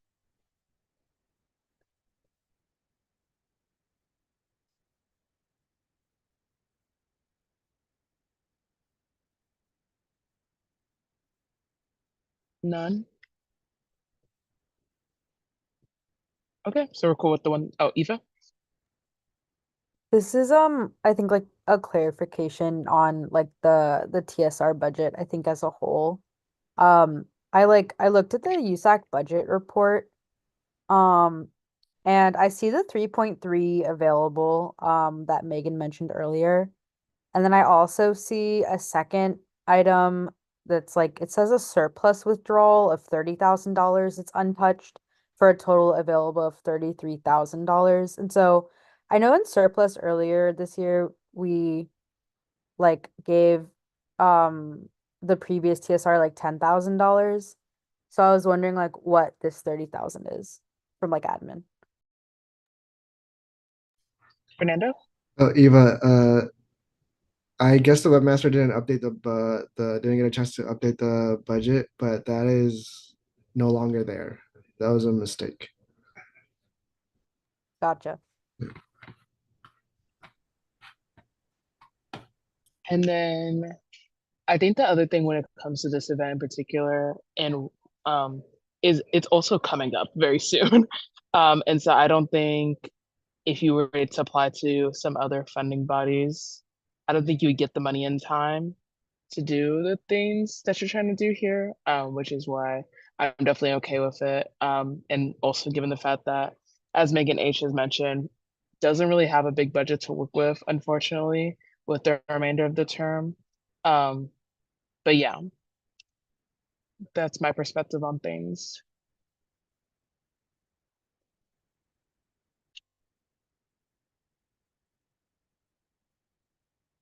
Okay. If so, we'll go ahead and put an O next to it.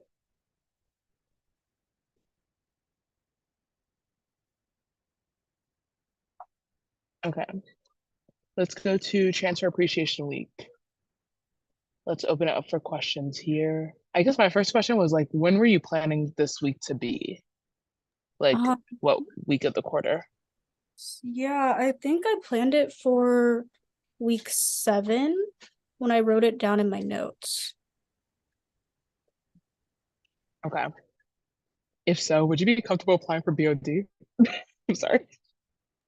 Yeah, I did, and I wasn't really allocated. I think like the allocation was like $2,000. I can double check the exact amount, but I can apply. I don't know if I can apply again for the same event. But yeah, they allocated 2,000. Yeah, I think I clarified with Orlando as well because a lot of people didn't receive their full allocation. Some people only got 1,000, and some of it was due to like asking too much when you could have, like, you may do with what you have. The other part of it was us not having good enough money to fulfill all of the asks, and so I think, especially with the amount of money, I think we could just try, or even lower the ask. But I'm gonna pass it to Alicia.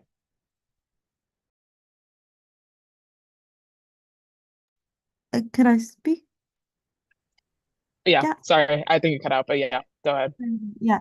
I was just wondering, um, I'm not sure if like business cards, which were mentioned, like are like as effective nowadays with like more social media presences.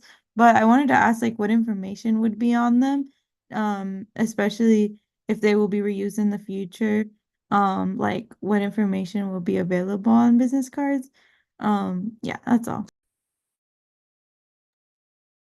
Yeah, that's a great question, Alicia. For the business cards, the virtual sample that I sent to Guerrilla Marketing had like the TSR like general email, the Instagram account, I think the office location as well, and just like general whereabouts of like where to connect with the office. It did include my name, but considering that this event would happen at the very end of my term, I can definitely remove that so that it can be reused for future TSR, either the actual TSR elected official or just TSR directors in the future. Thank you. And Jonathan? Yeah, I wanted to ask, and absolutely, I think materials are important. I think advertising, like stickers, are a very effective way to get to, people. But I kind of wanted to ask what, name tags, like, would those be like very like professional name tags? Assuming that this is going to be name tags of your office, are they going to be like embroidered or something? Not embroidered, but are they going to be stamped? Because I kind of don't, we can use the paper ones. I kind of just seeing that, and also like water bottles. I'm assuming those are water bottles.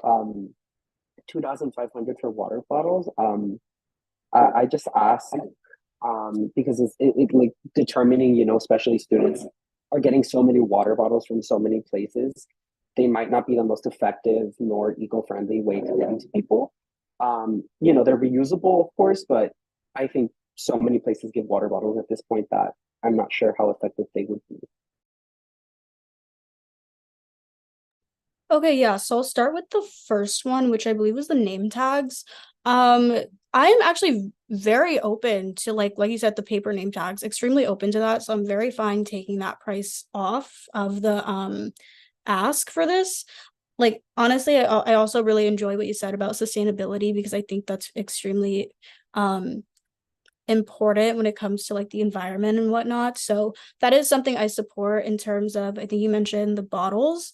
And yeah, they were like the, yeah, like you said, like water bottles, but not like the plastic ones, of course. But yeah, so I am very open to that. The reason I did have bottles was just for like to have something that we could pass out at events that people could use in a functional manner.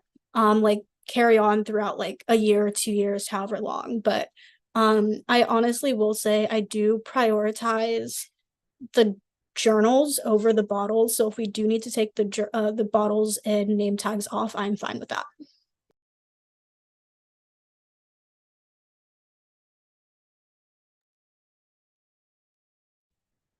Okay. Got it, got it.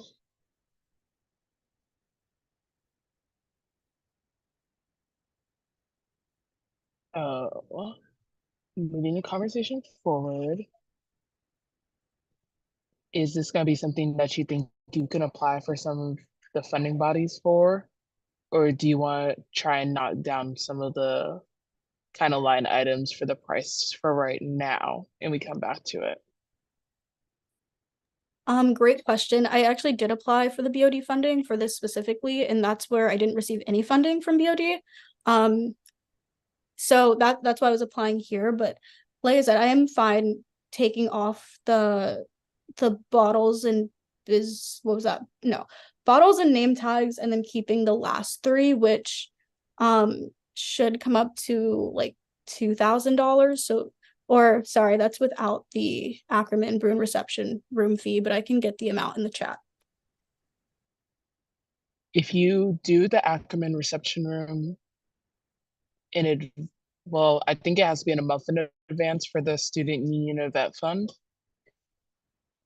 So it has to be 30 days in advance, but then I think that price would go down as well. But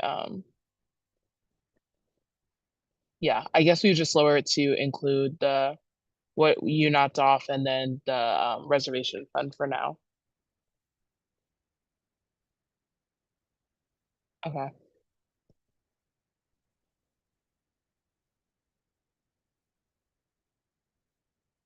Okay.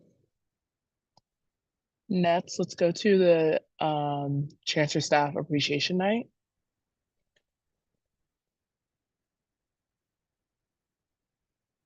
Okay, I'll go ahead and start. I really think this is an amazing idea. However, when I proposed something similar with the leadership banquet, um, folks didn't quite vibe with it, um, and wanting to support students other ways. And I do see the value of showing students that we do appreciate them, especially for their labor and work. Mine was more focused on the student leaders in different club spaces, while I know yours is staff in various spaces across campus. So I just wanted to raise that um, as something. And yeah, I definitely see this as another kind of BOD fund as well. Yeah, I would definitely be open to applying for applying for the BOD fund for this. I, I just know it's a little I just know the last time I applied I really received anything, so I hope it's different this time around. But if anything, is it possible to perhaps just cut what I'm asking down in half to receive that allocation just in case BOD does not like provide what's needed for this event. And again, like most of the costs for this event is coming from Fresh Corn Girls Catering invoice, and I know there are other places out there, so I can definitely continue looking for cheaper catering that would fit like whatever allocation I receive. Yeah, I would say you can go ahead and cut it down for now. I think we'll still have to get to the eventual conversation of um overall like things that we're cutting down or cutting completely. But yeah, if you want to go ahead and cut it down for now, I think that is definitely going to help us move along.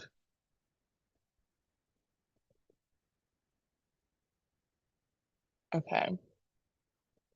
The next one I see. Okay. Yeah, so I guess we can go to Latinette Student Town Hall. Jim Rugby. Thoughts, comments, Yeah. concerns? Yeah. I was just gonna say, $10,000 is estimated with because right now HSI we're working on getting Ackerman, the grand ballroom. So obviously that does incur a bit of a cost. But it's going to be through my office, and we can definitely see what we can maneuver. I think for me, at least, the one that has the most priority is the bienvenida. Um, um, so I'm definitely willing to cut down at least the launch center event and the town hall, just because the town hall event in particular does need more working out and more conversation. Just because that isn't until the fall quarter. So with the Latinx student town hall, I think given that I am co-hosting, I'm not sure I might be eligible for the student union event fund or no.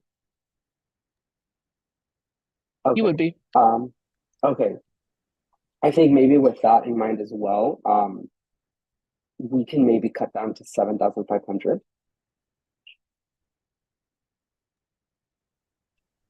Okay. And the launch event as well.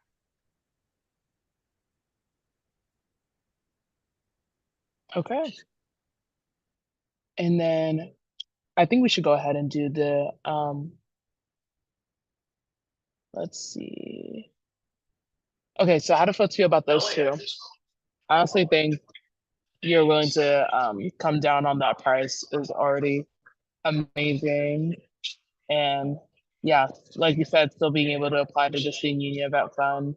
And as they finalize kind of the plan for the launch event, I definitely think hopefully future council can also support in ways as well for that in fall quarter of next year. But overall, are council members okay with those two?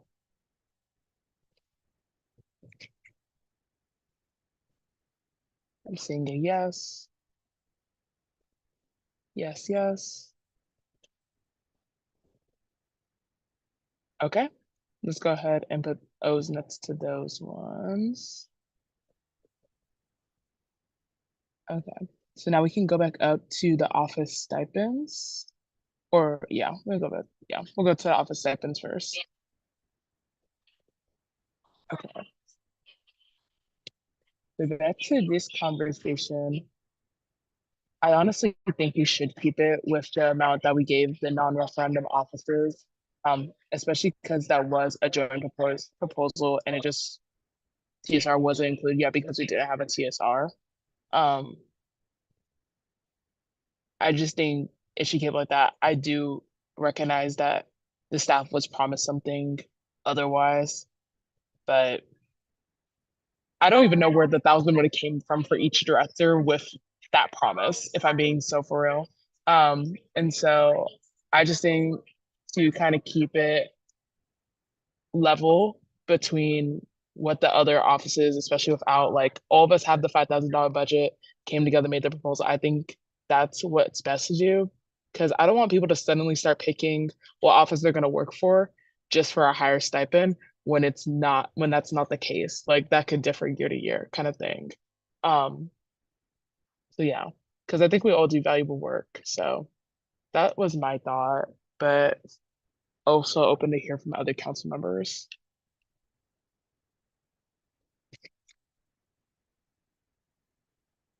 Megan?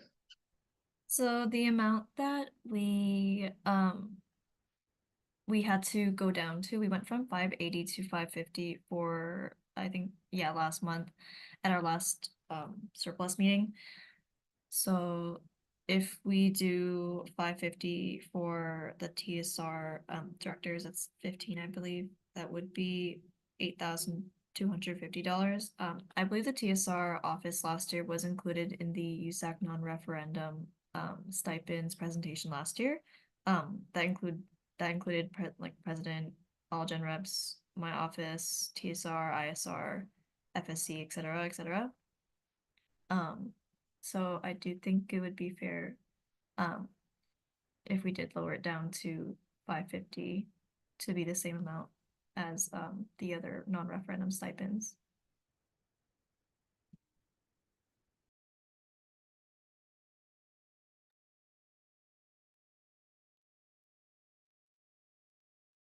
Megan H, are you okay with that? Okay, sorry, I was about to raise my hand. I mean, I feel like I completely understand where everyone is coming from, especially with like what Alicia said earlier in terms of like it just being fair to all the other officers, or all the other like directors under all of your offices.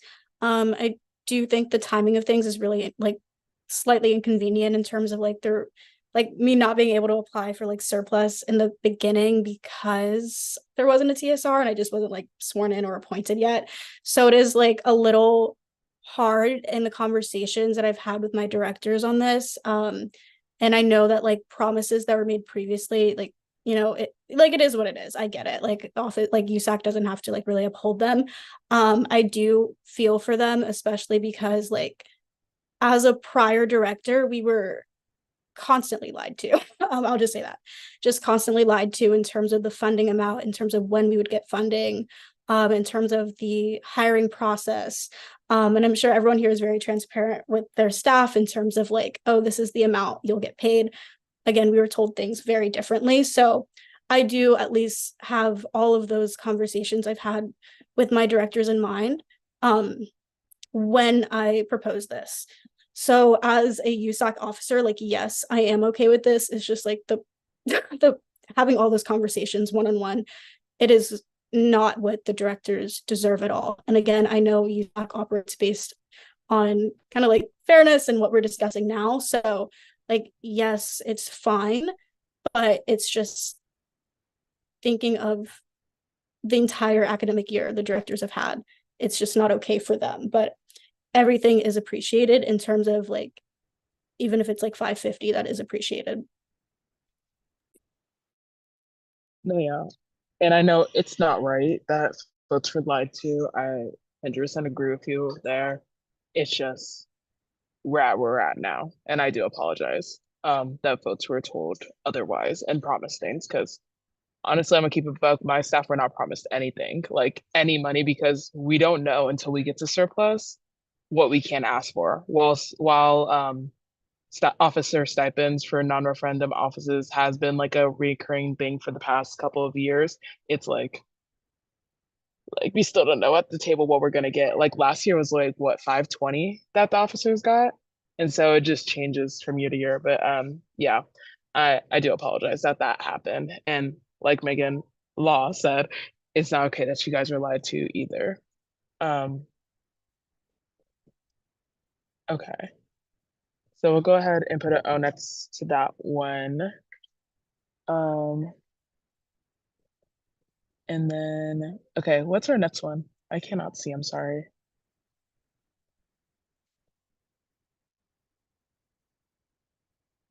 Caps and gowns. Okay, cap and gowns for graduations. Okay, this was Gabby, right? Okay, so I think let's have the conversation about how we're gonna do this. So involving both, like, I know the TSR has a graduation materials proposal, and then we have the cap and gowns for graduates proposal. What do we think would work?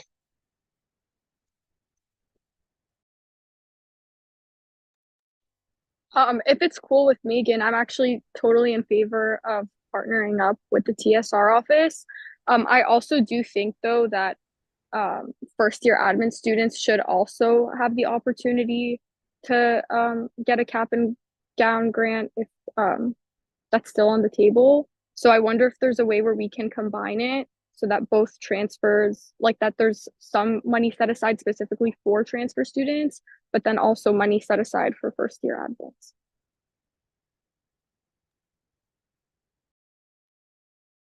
What you think?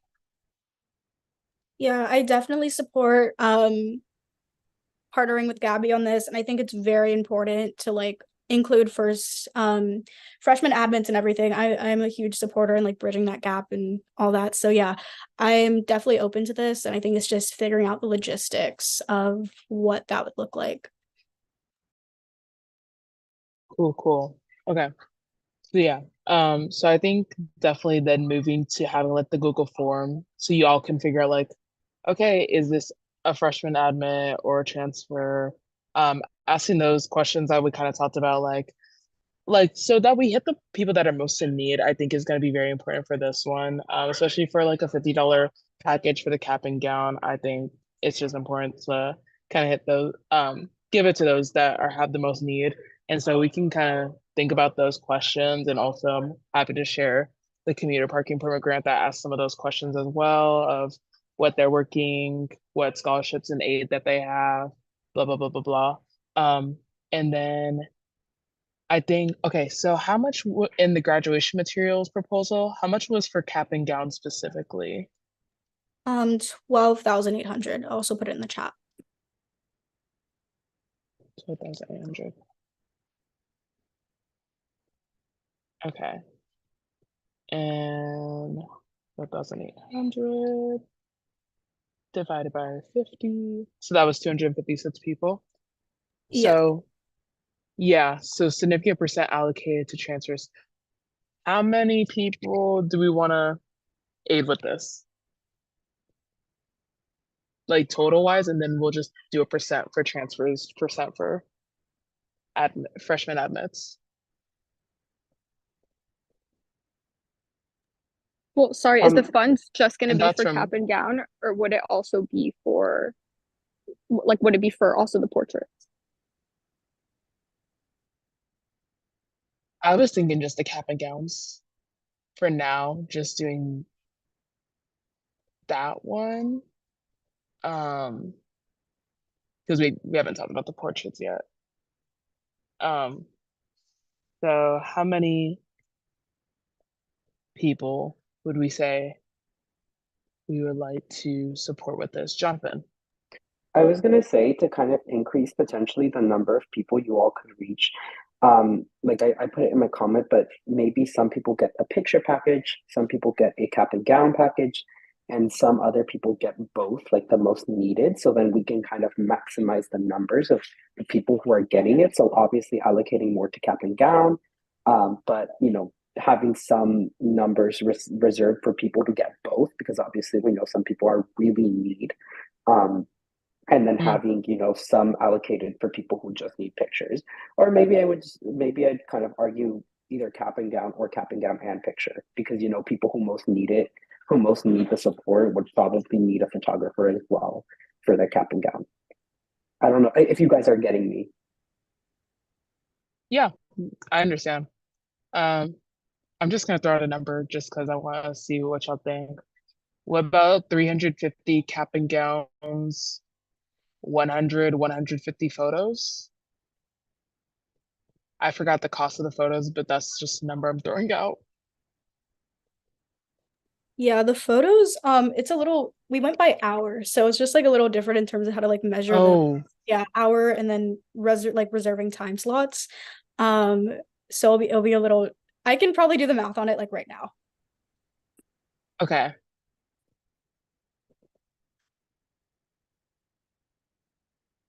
Because if it's hours, then maybe it's just like an event, like a 2-day event, like you post it. I don't know. I'm not sure how you would do that. Uh, hmm, okay. I guess first, what do we think about that 350 number?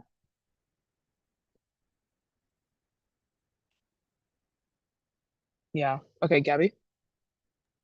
Are you saying 350 cap and gowns or 350 students? 350 cap and gowns. And then we divide up the percentage for transfers and freshman admits. Oh, okay, got it. So 350 times 50 would be 17,500. And then I guess it would just be up to y'all. Like if y'all want to do 60-40, so 60%, 40%, 60% transfer, 40% freshman admits, however y'all want to split it up, or if you want to do even more than that. Gabby? Yeah, I'm good with the 60-40 Is that a if hand? Megan is. Also How good do you with feel, Megan? so 2 thumbs up. I know you can't see them, but they're up. I'm screaming. Okay. So let's just Megan, can you put 17,500 for now just on that line for the cap and gowns while we figure out the pictures? And so that would be for 350 students, and then we're gonna do 60% for transfers, 40% for freshman admits. Okay. And then pictures wise. Yes. So actually, oh sorry, let me raise my hand. No, you're good. Go ahead. Sorry about that. Actually, the photographer is actually like watching the stream, so I'm getting like information from her now. Also, thank you so much, Willa, for staying this whole time. Hi, Willa. She's so sweet. So here's the information I just received. So we had 2 different packages. So the first one was 40 hours of service. So 10 or 30 individual, 10 group. Willa said that 1 hour of photos is probably around 15 to 20 people if it's an outdoor session. And then if it's an indoor session, then probably 8 to 10 people in an hour. So that's just kind of looking at like the reach, there we go, of how many people would get affected by this or would be able to participate in this opportunity. And that's a pretty good amount. So it would be 15 people times, we said 40 hours? Yes, correct. Oh, that's 600 people. Damn. Okay. How much was that package? That one was 11,000, and that's actually like the prorated rate. And then there was the prorated rate. Oh my goodness. And then there was the other package as well, which is for 26 hours for 8,000. But I think just in terms of like the fact that like Sarah Mo said that like when they did this event, there were like 1,000 transfers in the door, and there's probably like 3,000 like 3,400 graduating transfers, like the turnout is really like it's big. Okay. And thank you for providing that context because I was wondering if this event has ever been done before because I was like, the planning, I'm like, you're gonna need some help, girly. So yeah. Okay, cool. I honestly think that amount of people getting photos at that discounted rate and on top of that could also maybe get their cap and gown, I think is an amazing deal. Definitely what do others think? I think the what is it, the $11,000 package? Um, yeah, words. How do others feel?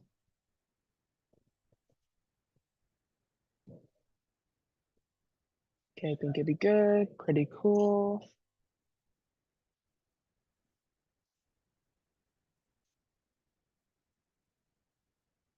Okay, agree. Let's go ahead and put $11,000 there on that line.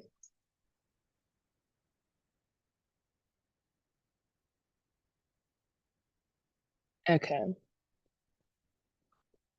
cool. Okay, let's go to Jonathan's last one, I think. Okay. Yes. Okay, so again, this is kind of operating with like very like estimates just because, you know, I showed you all the amount that like, you know, this year how much it was, and it was quite a fair amount. I will definitely acknowledge that. In particular, you know, the most expensive thing was um, you know, the events office and getting reserving Wilson. So I am kind of advocating for a potential matching of at least last year's, which was this year's, which was around at that 42,306. So 42,300.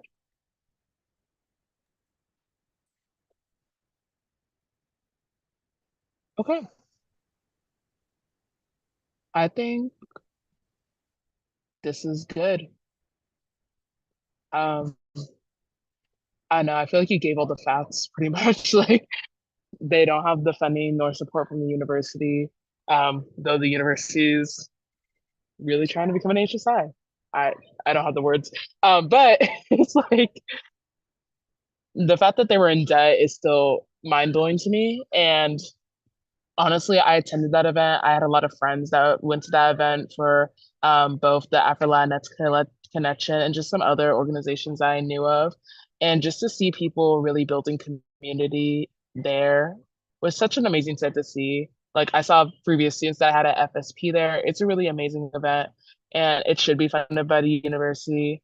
However, point blank, it's not a rising age. Oh, okay. I don't want to hear that term, please. Um, and then as Alicia mentioned as well, once we do have the designation, I don't think student fees will be going towards HSI any longer because we will start to have the funds and programs come in from the designation as well. So I do think this is most likely a one-time thing. And yeah, I appreciate Jonathan for putting this together. And yeah, I think this should be funded. Oh, okay. Megan, look at you. I'm stupid. That's actually okay, period. Send the essay. I want to read it. Okay, cool. So yeah, what do folks think?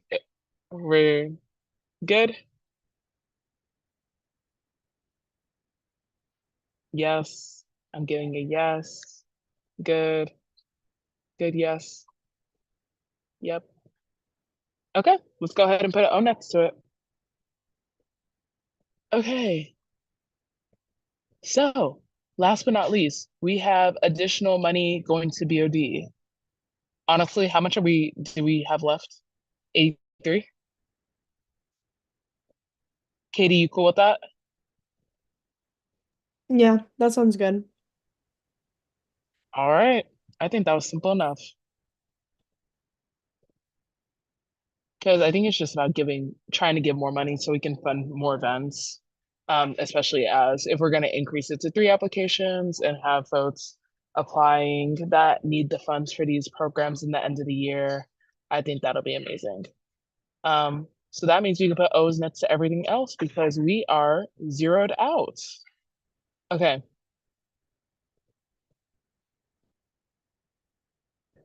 I'm also just being more efficient because my parking will expire soon. I'm glad we were able to do this. This is really good. Okay. Any last questions, comments, concerns about surplus? Good job, Okay. everyone. Great job. And thank you, Megan, for your spreadsheet skills. You were really amazing. As Jonathan mentioned, thank you all for your negotiation and conversation. I definitely appreciate everybody here in this space for making proposals, for taking the time to revise and redo proposals. I know that that's a lot to ask upon people. And I appreciate us having the conversation and being able to especially give our newly welcomed TSR some funding as well for some events that I know are going to turn out phenomenal among the other events that we have here as well. Okay, so what we need to do is vote on these proposals. Megan, me too. Okay. Oh, Megan, Megan Law, can you put the spreadsheet back up? I'm gonna have to say the numbers and then we'll go ahead and vote on each one.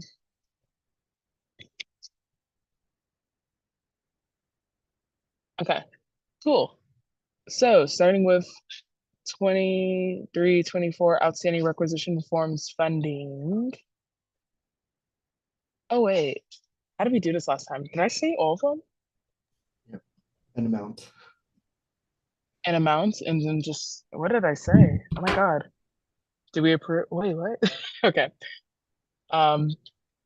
So You could I motion. if you want to do Oh, them all can we, together, you can motion them all together. Just say each title and amount and go through the whole list and then get a second and then approve. oh, God bless. Okay. Yeah, that's So fine. I move to, this is gonna be a while. I move to approve the 2023-2024 outstanding requisition forms funding for $12,687.95. I move to, well, and the TSR office stipends for $8,250, the transfer TSR Bruin Day tabling for $1,000, the transfer appreciation week for $2,435.91, the transfer graduation materials for $11,000, the transfer staff appreciation night for $2,250, the ASCCLA BOD allocation for $83,505.17, the cap and gowns for graduates for $17,500, the Lanettes Student Town Hall for $7,500, the Lanettes Bienvenida, which is 42. Oh,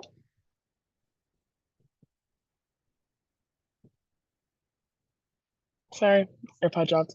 The Bienvenida for $42,300, and then the Lanet Success Center launch event for $7,500. And yeah, do I have a second? Second. Second. All right, Nami motions, Megan seconds. All in favor, please raise your hand.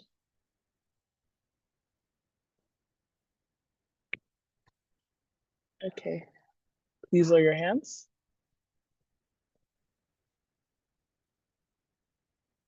All against, please raise your hands. All abstain, please raise your hands. With an 11 to 0 vote, that is approved. Thank you all. Okay, great job. Honestly, I'm sorry, I'm gonna go out of order. The discussion on funding workshops, I'm gonna send y'all basically Megan's staff member. Is it Joe, Megan? Yes, Joe is here. Yeah. I can promote him if he is available to talk. To answer any questions about the like slideshows. They may not be perfect or like not sure. Because personally, I don't think I've looked at them like too well, but I know we've hosted a few funding workshops already. So we can definitely work on hosting more this quarter as well. Yeah. So I guess my main thing that I want to talk about with you all is that we just need to figure out like a schedule of when we're going to host.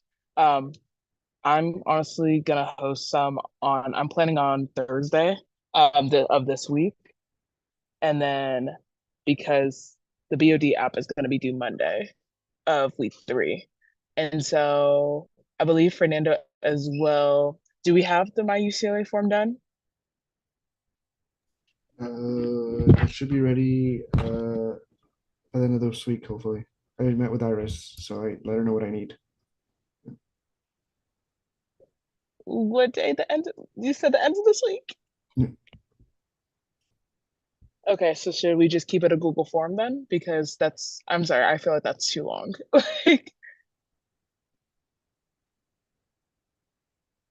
Yeah. Because what do you need from Iris?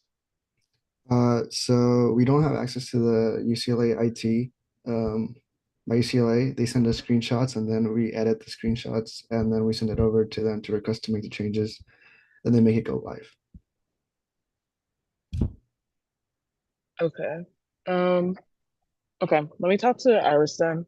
Because then what I can do is make a post tomorrow basically detailing the fund is opening, show what information that folks will need, and then just have folks have that information ready to submit at the end of the week for the My UCLA form and go from there. But yeah, for other folks that were planning on also hosting funding workshops, we'll go ahead. Megan, can I have you send just the slides in the Slack? I might edit a few things just to make it more detailed towards BOD specifically, especially with the new guideline changes. But I think it'll just be kind of promoting the flyer that I'm going to make for tomorrow and sharing that across the various populations and networks that you all have. And we go from there. But that was basically all I wanted to talk about there and ask if there was any questions for me on that regard.